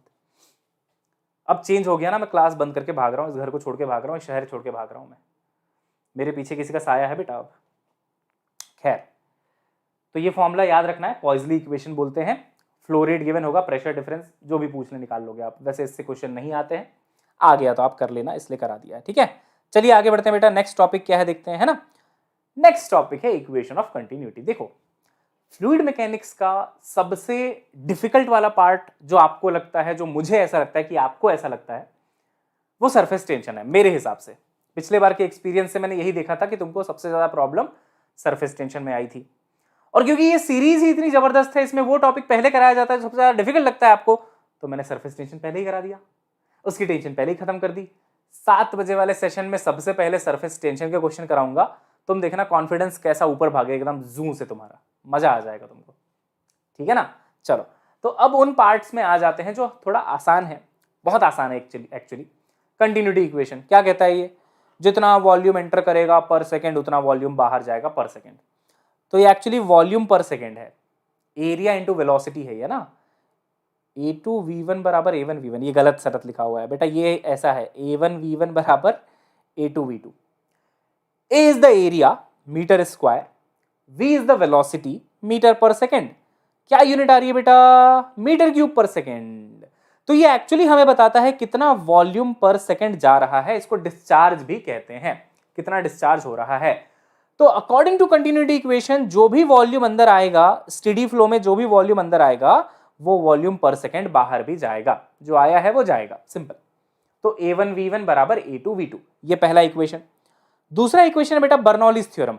तो जब भी लिक्विड फ्लो होता है ना, बाहर आ जाए, अभी अगर ये चेंज हो गया ना तो बाहर चला जाऊंगा इस घर से। हाँ, अगर लिक्विड फ्लो हो रहा है तो दो इक्वेशंस हैं, 2 और 2 4 हो गए, नहीं 2 इक्वेशन है। Continuity, Bernoulli. कंटिन्यूटी ने क्या बोला, A1V1 बराबर A2V2। बर्नौली क्या बोलता है कि जब लिक्विड फ्लो हो रहा है किसी भी ट्यूब में और अगर वो आइडियल है, आइडियल मतलब नॉन विस्कस, कोई विस्कोसिटी नहीं है उसकी, इनकंप्रेसिबल, उसका डेंसिटी तुम चेंज नहीं कर सकते, उसको कंप्रेस नहीं कर सकते, तो यहां पे एनर्जी कंजर्व होगा। आप सोच के देखो, विस्कोसिटी इज लाइक फ्रिक्शन। तो अगर लिक्विड फ्लो हो रहा है और विस्कोसिटी है तो एनर्जी कभी भी कंजर्व नहीं हो सकता। यही तो कह रहा है बर्नौली, विस्कोसिटी है ना भाई, मतलब फ्रिक्शन है ना, तो एनर्जी कहां से कंजर्व होगा। तो इन्होंने बोला अगर नॉन विस्कस फ्लूइड ले लो आप, इनकंप्रेसिबल ले लो, जबकि कोई ऐसा होता नहीं है कोई लिक्विड रियलिटी में, बट हम तो ऐसी चीजें ही पढ़ते हैं जो होती नहीं है एक्चुअली, है ना, पढ़ो क्या करना है। तो non viscous, incompressible, ideal fluid streamline flow में अगर है तो हम बोलते हैं कि वहां पे एनर्जी कंजर्व होगा। खत्म। कौन कौन सी एनर्जीज होती हैं वो देख लो जरा आप एक बार, है ना। तो जब लिक्विड किसी ट्यूब में ऐसे फ्लो होता है, मान लो ऐसे बढ़िया सा ब्लू है पानी पानी और ये फ्लो हो रहा है, इसको अपन रेफरेंस लाइन मान लेते हैं, डैटम बोलते हैं इसको, है ना, रेफरेंस लाइन हो गया अपना ये, ठीक है बेटा। तो देखो क्या होता है, अगर मान लो इस पॉइंट को मैं पॉइंट ए कहता हूं, इस पॉइंट को मैं पॉइंट बी कहता हूं, मान लो बेटा यहां पे प्रेशर पीए है, यहां पे प्रेशर पीबी है, ठीक है। यहां पे मान लो इसकी हाइट यहां से डैटम से या फिर रेफरेंस से एच ए है, इसकी हाइट मान लो बेटा यहां से डैटम से एच बी है। वेलोसिटी यहां पे वी ए है, यहां पे वेलोसिटी वी बी है। तो according to Bernoulli's theorem, total energy at any point is constant. अच्छा सर, उस टोटल एनर्जी में क्या क्या आता है, उसमें आता है बेटा pressure energy, kinetic energy, potential energy. तो प्रेशर एनर्जी पीए हो गया, kinetic energy half rho v a square. मैं बताऊंगा रो क्यों आया, आप बोलोगे sir half m v square होता है, आप तो रो वी स्क्वायर लिख रहे हो, बताता हूं मैं। प्लस पोटेंशियल एनर्जी आप एम जी एच पढ़ते हैं, बट मैं रो जी एच ये लिखूंगा। एक्चुअली हमने एनर्जी पर यूनिट वॉल्यूम लिया है, एनर्जी पर यूनिट वॉल्यूम को हमने यहां पे लिया है। तो देखो हाफ एम वी स्क्वायर होता है ना काइनेटिक एनर्जी, अपॉन वॉल्यूम कर दो तो मास अपॉन वॉल्यूम डेंसिटी बन जाएगा, इसीलिए रो लिखा है। तो ये actually energy per unit volume है, pressure energy per unit volume हो गया, ये आपका काइनेटिक एनर्जी हो गया पर यूनिट वॉल्यूम, ये हो गया potential energy per unit volume, ये कांस्टेंट रहता है। This is Bernoulli's theorem. तो ये इक्वेशन बनेगा, देख लो एक बार जल्दी से बेटा, इक्वेशन सबको क्लियर हो रहा है क्या। Pressure energy per unit volume, potential energy per unit volume, kinetic energy per unit volume, this remains constant while a flow. तो एक इक्वेशन यहां से बनेगा, एक इक्वेशन बनेगा A1V1 बराबर A2V2, कंटिन्यूटी इक्वेशन। इन दोनों इक्वेशन से कोई भी सवाल सॉल्व किया जा सकता है। आइए देखते हैं कुछ सवाल इसमें सॉल्व अपन कर लेते हैं, ठीक है। इसका एप्लीकेशन कैसे करना है थोड़ा सा मैं आपको दिखा देता हूं। सबसे पहला टॉपिक है बेटा इसके एप्लीकेशन का, velocity of efflux. Velocity of efflux क्या होता है, मान लो किसी कंटेनर में थोड़ा पानी वानी रखा हुआ है ठीक है ना, ब्लू है पानी पानी पानी, ठीक है, और दिन भी सानी सानी सानी, तो यहाँ पे सन भी बना देते हैं, ठीक है। तो इसमें ब्लू पानी रखा हुआ है, सन की कोई जरूरत नहीं थी यहाँ पे वैसे। और मान लो बेटा यहाँ पे एक छोटी सी ओपनिंग है, यहाँ से एक छोटी सी ओपनिंग है, ये रही आपकी ओपनिंग। तो ध्यान से सुनिएगा मेरी बात, अगर हम कहते हैं कि ओपनिंग से ऊपर तक की हाइट पानी की h है, h हाइट है, और यहां से ये पानी ऐसे फुव्वारे बना के बढ़िया बाहर आ रहा है, पानी यहां से बाहर आ रहा है, तो सोचो यहां का जो प्रेशर होगा ना वो P एटमॉस्फेरिक के बराबर होगा, क्योंकि हवा में रखा हुआ पानी P एटमॉस्फेरिक का प्रेशर रखेगा। बिल्कुल सही बात है सर। इस पॉइंट को मैं पॉइंट ए कह लेता हूं, यहां से जब पानी बाहर आ गया ना तो उसको मैं पॉइंट बी कह रहा हूं, और आप सोचो इसका प्रेशर भी P एटमॉस्फेरिक नहीं होगा क्या। अरे भाई ये भी तो हवा में आ गया, हवा में आ गया, बाहर आ गया, तो P एटमॉस्फेरिक। हाँ सर, मतलब ए का भी प्रेशर P एटमॉस्फेरिक, बी का भी प्रेशर P एटमॉस्फेरिक। यहां की वेलोसिटी मान लो बेटा जिस वेलोसिटी से बाहर आ रहा है वो VB है, मुझे VB ही निकालना है कि कितनी स्पीड से बाहर आएगा वो कितनी स्पीड से बाहर आएगा। मान लो वेलोसिटी VB है, ऊपर की वेलोसिटी पता है यहां की कितनी हो जाएगी, हम इसको 0 मान लेते हैं इसकी वेलोसिटी को, क्योंकि एरिया ऑफ ए इज बहुत बड़ा देन एरिया ऑफ बी। भाई ये छोटा सा नोजल है, एकदम छोटा सा नोजल है बी पे, और ए तो पूरा का पूरा टैंक है। अगर आप इस चीज को विजुअलाइज करना चाहते हैं तो आपके घर के ऊपर एक पानी की टंकी होगी और आपके किचन में बाथरूम में एक नल होगा। तो ऐसा करना, नल खोल देना किचन का, देखोगे मस्त धड़धड़ा के पानी बाहर आ रहा है फुल स्पीड में, अच्छी खासी स्पीड में पानी बाहर आता हुआ दिखेगा। फिर भाग के जाना छत में, छत में जाके टंकी को देखना, तुम्हें लगेगा यहां तो कुछ हो ही नहीं रहा है। बहुत धीरे धीरे पानी का लेवल नीचे जाएगा। वही कंडीशन यहां पे है, नोजल में से पानी बहुत तेजी से बाहर आ रहा है, बट टंकी में पानी बहुत धीरे धीरे नीचे जा रहा है। हालांकि अगर आप ये प्रैक्टिकल घर पे करते हैं तो जरा संभल के चलिए, क्योंकि इसमें कई बार हमने देखा है कि फ्लाइंग चप्पल रिसीव हुई है मम्मी की तरफ से, क्योंकि मम्मी को तो कोई फर्क नहीं पड़ता तुम एक्सपेरिमेंट कर रहे हो क्या कर रहे हो, घर का पानी क्यों बर्बाद कर रहे हो भाई, 2-4 चप्पल खा लेना अगर तुमको फिजिक्स से प्यार है तो, अदरवाइज ठीक है यहीं से समझ लो, ठीक है यहां से बहुत तेजी से आएगा, वहां से बहुत धीरे धीरे नीचे आएगा, है ना। सेव वाटर, वैसे हाँ सही बात है, save water and save yourself from the flying chappal. तो मत करना एक्सपेरिमेंट, मान लो बात को, है ना। अब बेटा इसमें लगाते हैं अपन बर्नौली। देखो फॉर्मूला क्या है, pressure at a plus rho g h a, height of a, plus half rho v a square, सही है ना, बराबर pressure at b rho g h b plus half rho v b square, सही है बेटा। A की total energy बराबर b की टोटल एनर्जी। अब देखना ए और बी का प्रेशर सेम है क्या, हाँ वहां भी पी एटमॉस्फेरिक, यहां भी पी एटमॉस्फेरिक, तो ये दोनों लड्डू लेके निकल लिए, गायब हो गए। ए की हाइट कितनी है, अगर मैं इसको रेफरेंस मान लूं तो ए की हाइट कितनी है एच, तो मैं लिखूंगा वहां पे रो जी एच प्लस ए की वेलोसिटी कितनी है, वेलोसिटी कितनी है बेटा 0, तो काइनेटिक एनर्जी 0, बराबर बी की हाइट कितनी है, अरे यही तो रेफरेंस लिया है तो बी की हाइट 0 हो जाएगी ना, बी पे ही तो रेफरेंस लिया है तो उसकी हाइट 0 हो जाएगी, प्लस वेलोसिटी बी की जो मुझे निकालनी है half rho v b square. अगर आप इन दोनों को थोड़ा इक्वेट करो तो आप देखोगे density density will be cleared, है ना, कैंसल्ड, वीबी का फॉर्मूला आ जाएगा बेटा √2gh। आ रहा है, अरे बेटा सभी का आ रहा है फॉर्मूला ये, हाँ तो ये आपका फॉर्मूला हो जाता है √2gh। क्लियर है क्या, क्लियर है क्या बच्चों, हाँ सर, तो यहां से अपन ऐसे निकाल सकते हैं √2gh, डन एंड डस्टेड। इस वेलोसिटी से पानी बाहर आता है। मैंने ये डेरिवेशन नहीं कराता तो भी मेरा काम चल जाता, कराया इसलिए है ताकि तुमको थोड़ा सा ना फील आ जाए कि बर्नौली थ्योरम को अपन लगाते कैसे हैं, ठीक है बेटा, चलो बहुत बढ़िया। एक होता है वेंचुरी मीटर। वेंचुरी मीटर में क्या होता है, यहां का क्रॉस सेक्शन देखो बड़ा है, मोटू है, यहां का क्रॉस सेक्शन पतलू है, यहां का प्रेशर निकाला जाता है, यहां का प्रेशर निकाला जाता है, इनका हाइट डिफरेंस h आ जाता है। एक्चुअली मैनोमीटर लगा हुआ है यहाँ पे, मैनोमीटर समझते हो आप, ये ऐसे ट्यूब लगा हुआ है, ट्यूब में थोड़ा प्रेशर डिफरेंस आपको दिखाई देगा, h की वैल्यू दिखाई देगी, इससे हम लोग ना प्रेशर डिफरेंस पता कर लेते हैं, प्रेशर डिफरेंस पता कर लेते हैं। मैं आपको एक बहुत जबरदस्त चीज यहाँ पे सिखाता हूँ, बहुत मजा आएगा देखना, ठीक है। सोचो इसका एरिया ज्यादा है, इसका एरिया कम है।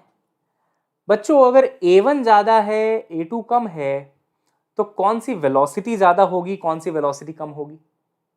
अरे भाई बहुत सिंपल है यार, A इंटू वी बराबर constant according to continuity equation, है ना।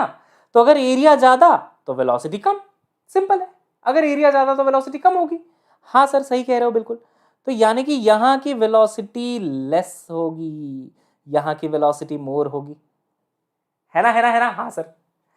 अगर मैं आपसे पूछूं कि कहां का प्रेशर ज्यादा होगा, कहां का प्रेशर कम होगा, अगर मैं आपको बोल दूं यहां पे कि भैया P1 को और P2 को कंपेयर करो, ये वाला प्रेशर और यहां का प्रेशर कंपेयर करो, तो कई बच्चे ऐसे सोचते हैं प्रेशर बराबर फोर्स अपॉन एरिया, यहां का एरिया ज्यादा तो प्रेशर कम। यहां वो सब नहीं लगाना है, वो स्टैटिक फ्लूइड में चलता है कि फोर्स अपॉन एरिया। यहां पे प्रेशर अगर आपको पता करना है ना तो बर्नौलीज थ्योरम से पता करेंगे आप कि कहां का प्रेशर ज्यादा है, कहां का प्रेशर कम है। कैसे, बर्नौलीज थ्योरम कहता है बेटा pressure energy plus kinetic energy plus potential energy constant होती है। आप अगर इन दोनों पॉइंट्स को कंसीडर करो ना तो इन दोनों की पोटेंशियल एनर्जी तो ऑलरेडी कांस्टेंट है। कैसे, हाइट सेम है, देखो यहां से हाइट देख लो, यहां से हाइट देख लो, सेम है, तो पोटेंशियल एनर्जी से तो मतलब नहीं है मुझे, हॉरिजॉन्टल ट्यूब है बेटा। पोटेंशियल एनर्जी तो तब आती है जब ट्यूब ऐसे वर्टिकल होता है, ऊपर की तरफ जा रहा है, तो पोटेंशियल एनर्जी अलग अलग आएगी। यहां तो दोनों की सेम है ही।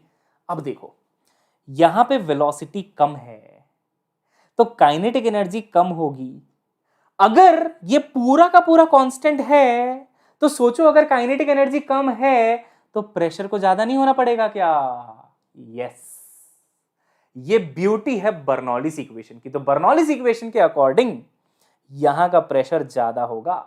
आप अगर फोर्स अपॉन एरिया का लॉजिक लगा रहे हैं तो वो गलत है, उसको फ्लोइंग लिक्विड में नहीं लगाना है, यहां पे बर्नौलीज थ्योरम लगाना है। बात समझ में आई? बात क्लियर हुई बेटा? तो यहां पे वेलोसिटी ज्यादा, मतलब सॉरी वेलोसिटी कम, तो यहां का प्रेशर ज्यादा, प्रेशर विल बी मोर। लिख देता हूं मैं यहां पे, प्रेशर विल बी मोर। तो हम लोग क्या करते हैं ना, यहां पे एक यूट्यूब मैनोमीटर लगा लेते हैं और दोनों पॉइंट का प्रेशर डिफरेंस पता कर लेते हैं। प्रेशर डिफरेंस एच के टर्म्स में आ जाता है कि हाइट डिफरेंस कितना आ रहा है, उससे प्रेशर डिफरेंस आ जाता है। प्रेशर डिफरेंस निकाल के दोनों का वेलोसिटी डिफरेंस निकाल लेते हैं, मतलब हमें वेलोसिटी पता चल जाती है, वहां से हम डिस्चार्ज निकाल लेते हैं। हालांकि वेंचुरीमीटर इतना डीप में जाने वाला टॉपिक नहीं है, तो मैं आपको सीधा फॉर्मूला बता रहा हूं कि वेंचुरीमीटर के डिस्चार्ज का फॉर्मूला, डिस्चार्ज मतलब कितना वॉल्यूम पर सेकेंड निकल रहा है, तो बेटा इसका फॉर्मूला हो जाता है ये वाला, A1A2 under root 2GH A1 square minus A2 square. A1 A2 क्या है? बड़ा एरिया छोटा एरिया। H क्या है? प्रेशर डिफरेंस वाला जो आया, मैनोमीटर का जो प्रेशर डिफरेंस आया, ऊपर देख रहे हो ये H है। नीचे क्या है? A1 square minus A2 square. इससे आप डिस्चार्ज निकाल लेंगे। अगर वेंचुरीमीटर का सवाल आता है तो A1 गिवन होगा, A2 गिवन होगा, H गिवन होगा, आप डिस्चार्ज निकाल पाओगे। क्लैरिटी है? इसमें इससे ज्यादा नहीं सीखना है कुछ भी, और वैसे भी कम इंपॉर्टेंट है, आता नहीं है एग्जाम में, ठीक है। एक मैंने पहले भी आपको ये विंग वाला क्वेश्चन कराया था कि एरोप्लेन का जो विंग होता है, जब एरोप्लेन ऐसे फ्लाइट ले रहा है ना, उड़ रहा है, तो क्या होता है, यहां से आने वाली हवा दो जगह से निकलती है, एक ऊपर से एक नीचे से, एक ऊपर से और एक नीचे से। इन लोग इस तरीके से डिजाइन करते हैं, इस तरीके से डिजाइन करते हैं कि यहां पे वेलोसिटी हवा की बहुत तेज हो जाए, बहुत तेजी से निकल जाए हवा, बहुत तेजी से। अब सोचो इन दोनों की हाइट तो बहुत ज्यादा है नहीं, तो अगर वेलोसिटी बहुत ज्यादा है तो काइनेटिक एनर्जी बहुत ज्यादा हो जाएगी। और बर्नौलीज इक्वेशन के अकॉर्डिंग अगर काइनेटिक एनर्जी ज्यादा है तो प्रेशर एनर्जी कम हो जाएगी। तो ऐसा होने से, क्योंकि यहां से हवा बहुत तेजी से निकल गई एरोप्लेन के ऊपर वाले एरिया से, विंग के ऊपर वाले एरिया से, यहां का प्रेशर कम आ जाता है। और नीचे क्या होता है, इन लोग ऐसे डिजाइन करते हैं एरोफॉइल को कि यहां की वेलोसिटी कम रहती है, यहां की वेलोसिटी कम रहती है, वेलोसिटी बहुत तेज नहीं होती हवा की, तो यहां का प्रेशर बढ़ जाता है, क्योंकि pressure plus kinetic energy constant है, एक चीज कम होगी दूसरे को बढ़ना पड़ेगा भाई, तो प्रेशर बढ़ जाता है। प्रेशर बढ़ जाता है ना, तो यहां से ऐसे फोर्स ज्यादा लगता है बेटा, ये प्लेन को ऊपर उठाता है, इसको बोलते हैं अपन लिफ्ट फोर्स। तो यहां से लगने वाला फोर्स कम, नीचे से लगने वाला फोर्स ज्यादा, तो ये लिफ्ट हो जाता है। ये समझ में आ गया? इस पे आज एक सवाल करेंगे हम लोग प्रैक्टिस सेशन में। आज मैं आपको प्रैक्टिस सेशन में शीट ही सॉल्व कराऊंगा, जो मैं शीट आपको दे रहा हूं ना वही सॉल्व कराऊंगा, क्योंकि उतना ही सफिशिएंट है। हर एक क्वेश्चन कर लोगे ना, मजा आ जाएगा। तो ये सब करेंगे अपन आज, ठीक है। अच्छा, इसमें एक और होता है घर की छत उड़ जाने वाला एग्जाम्पल। मान लो ये आपके घर की छत है, मतलब आपके घर की नहीं है, किसी की होगी, तूफान आ गया, तूफान आया तो यहां से हवा आई, हवा की स्पीड बहुत ज्यादा थी, है ना, तूफान आ गया, बाहर से हवा आ रही है जूम करके, स्पीड बहुत ज्यादा है। स्पीड बहुत ज्यादा होने से प्रेशर कम हो जाएगा अकॉर्डिंग टू बर्नौलीज इक्वेशन। अंदर का प्रेशर तो ज्यादा है भाई, क्योंकि ये तो एटमॉस्फेरिक प्रेशर है। नीचे का ऊपर का प्रेशर कम हो गया, छत के ऊपर का, क्योंकि वेलोसिटी बहुत ज्यादा है, प्रेशर में ड्रॉप हो गया, ऊपर से प्रेशर कम, नीचे से प्रेशर ज्यादा, छत उड़ जाती है। बर्नौलीज थ्योरम का एप्लीकेशन। तो इन सभी पे आज हम क्वेश्चंस करेंगे। आप बस इतना याद करके आ जाना कि भाई बर्नौलीज के अकॉर्डिंग किसी भी लिक्विड के फ्लो के समय अगर वेलोसिटी बढ़ती है तो प्रेशर कम हो जाता है, ये याद रख लेना। ट्यूब वाला एग्जांपल आप याद रखो, अगर आप ऐसा ट्यूब समझ लो तो यहां पे एरिया ज्यादा है, वेलोसिटी कम होगी अकॉर्डिंग टू कंटिन्यूटी, और वेलोसिटी कम है तो प्रेशर ज्यादा होगा according to Bernoulli. Clear? Area ज्यादा तो वेलोसिटी कम अकॉर्डिंग टू AV बराबर कांस्टेंट, एरिया ज्यादा तो वेलोसिटी कम। और दूसरी बात, अगर वेलोसिटी कम तो प्रेशर ज्यादा अकॉर्डिंग टू बर्नौली। तो कभी भी फ्लूइड फ्लो को एनालाइज करने के लिए दो इक्वेशंस की जरूरत पड़ती है, कंटिन्यूटी और बर्नौली। ठीक है बेटा, क्लियर है यहां तक, बिल्कुल है ना। मैं आपको एक लास्ट की चीज है प्रेशर और बायंसी। मुझे ऐसा लग रहा है, अंदर से मुझे एक फीलिंग आ रही है कि अगर मैं अभी ये सब और पढ़ाऊंगा तो आप बेकार में ओवरलोड हो जाओगे, मुझे ऐसा लग रहा है बेटा।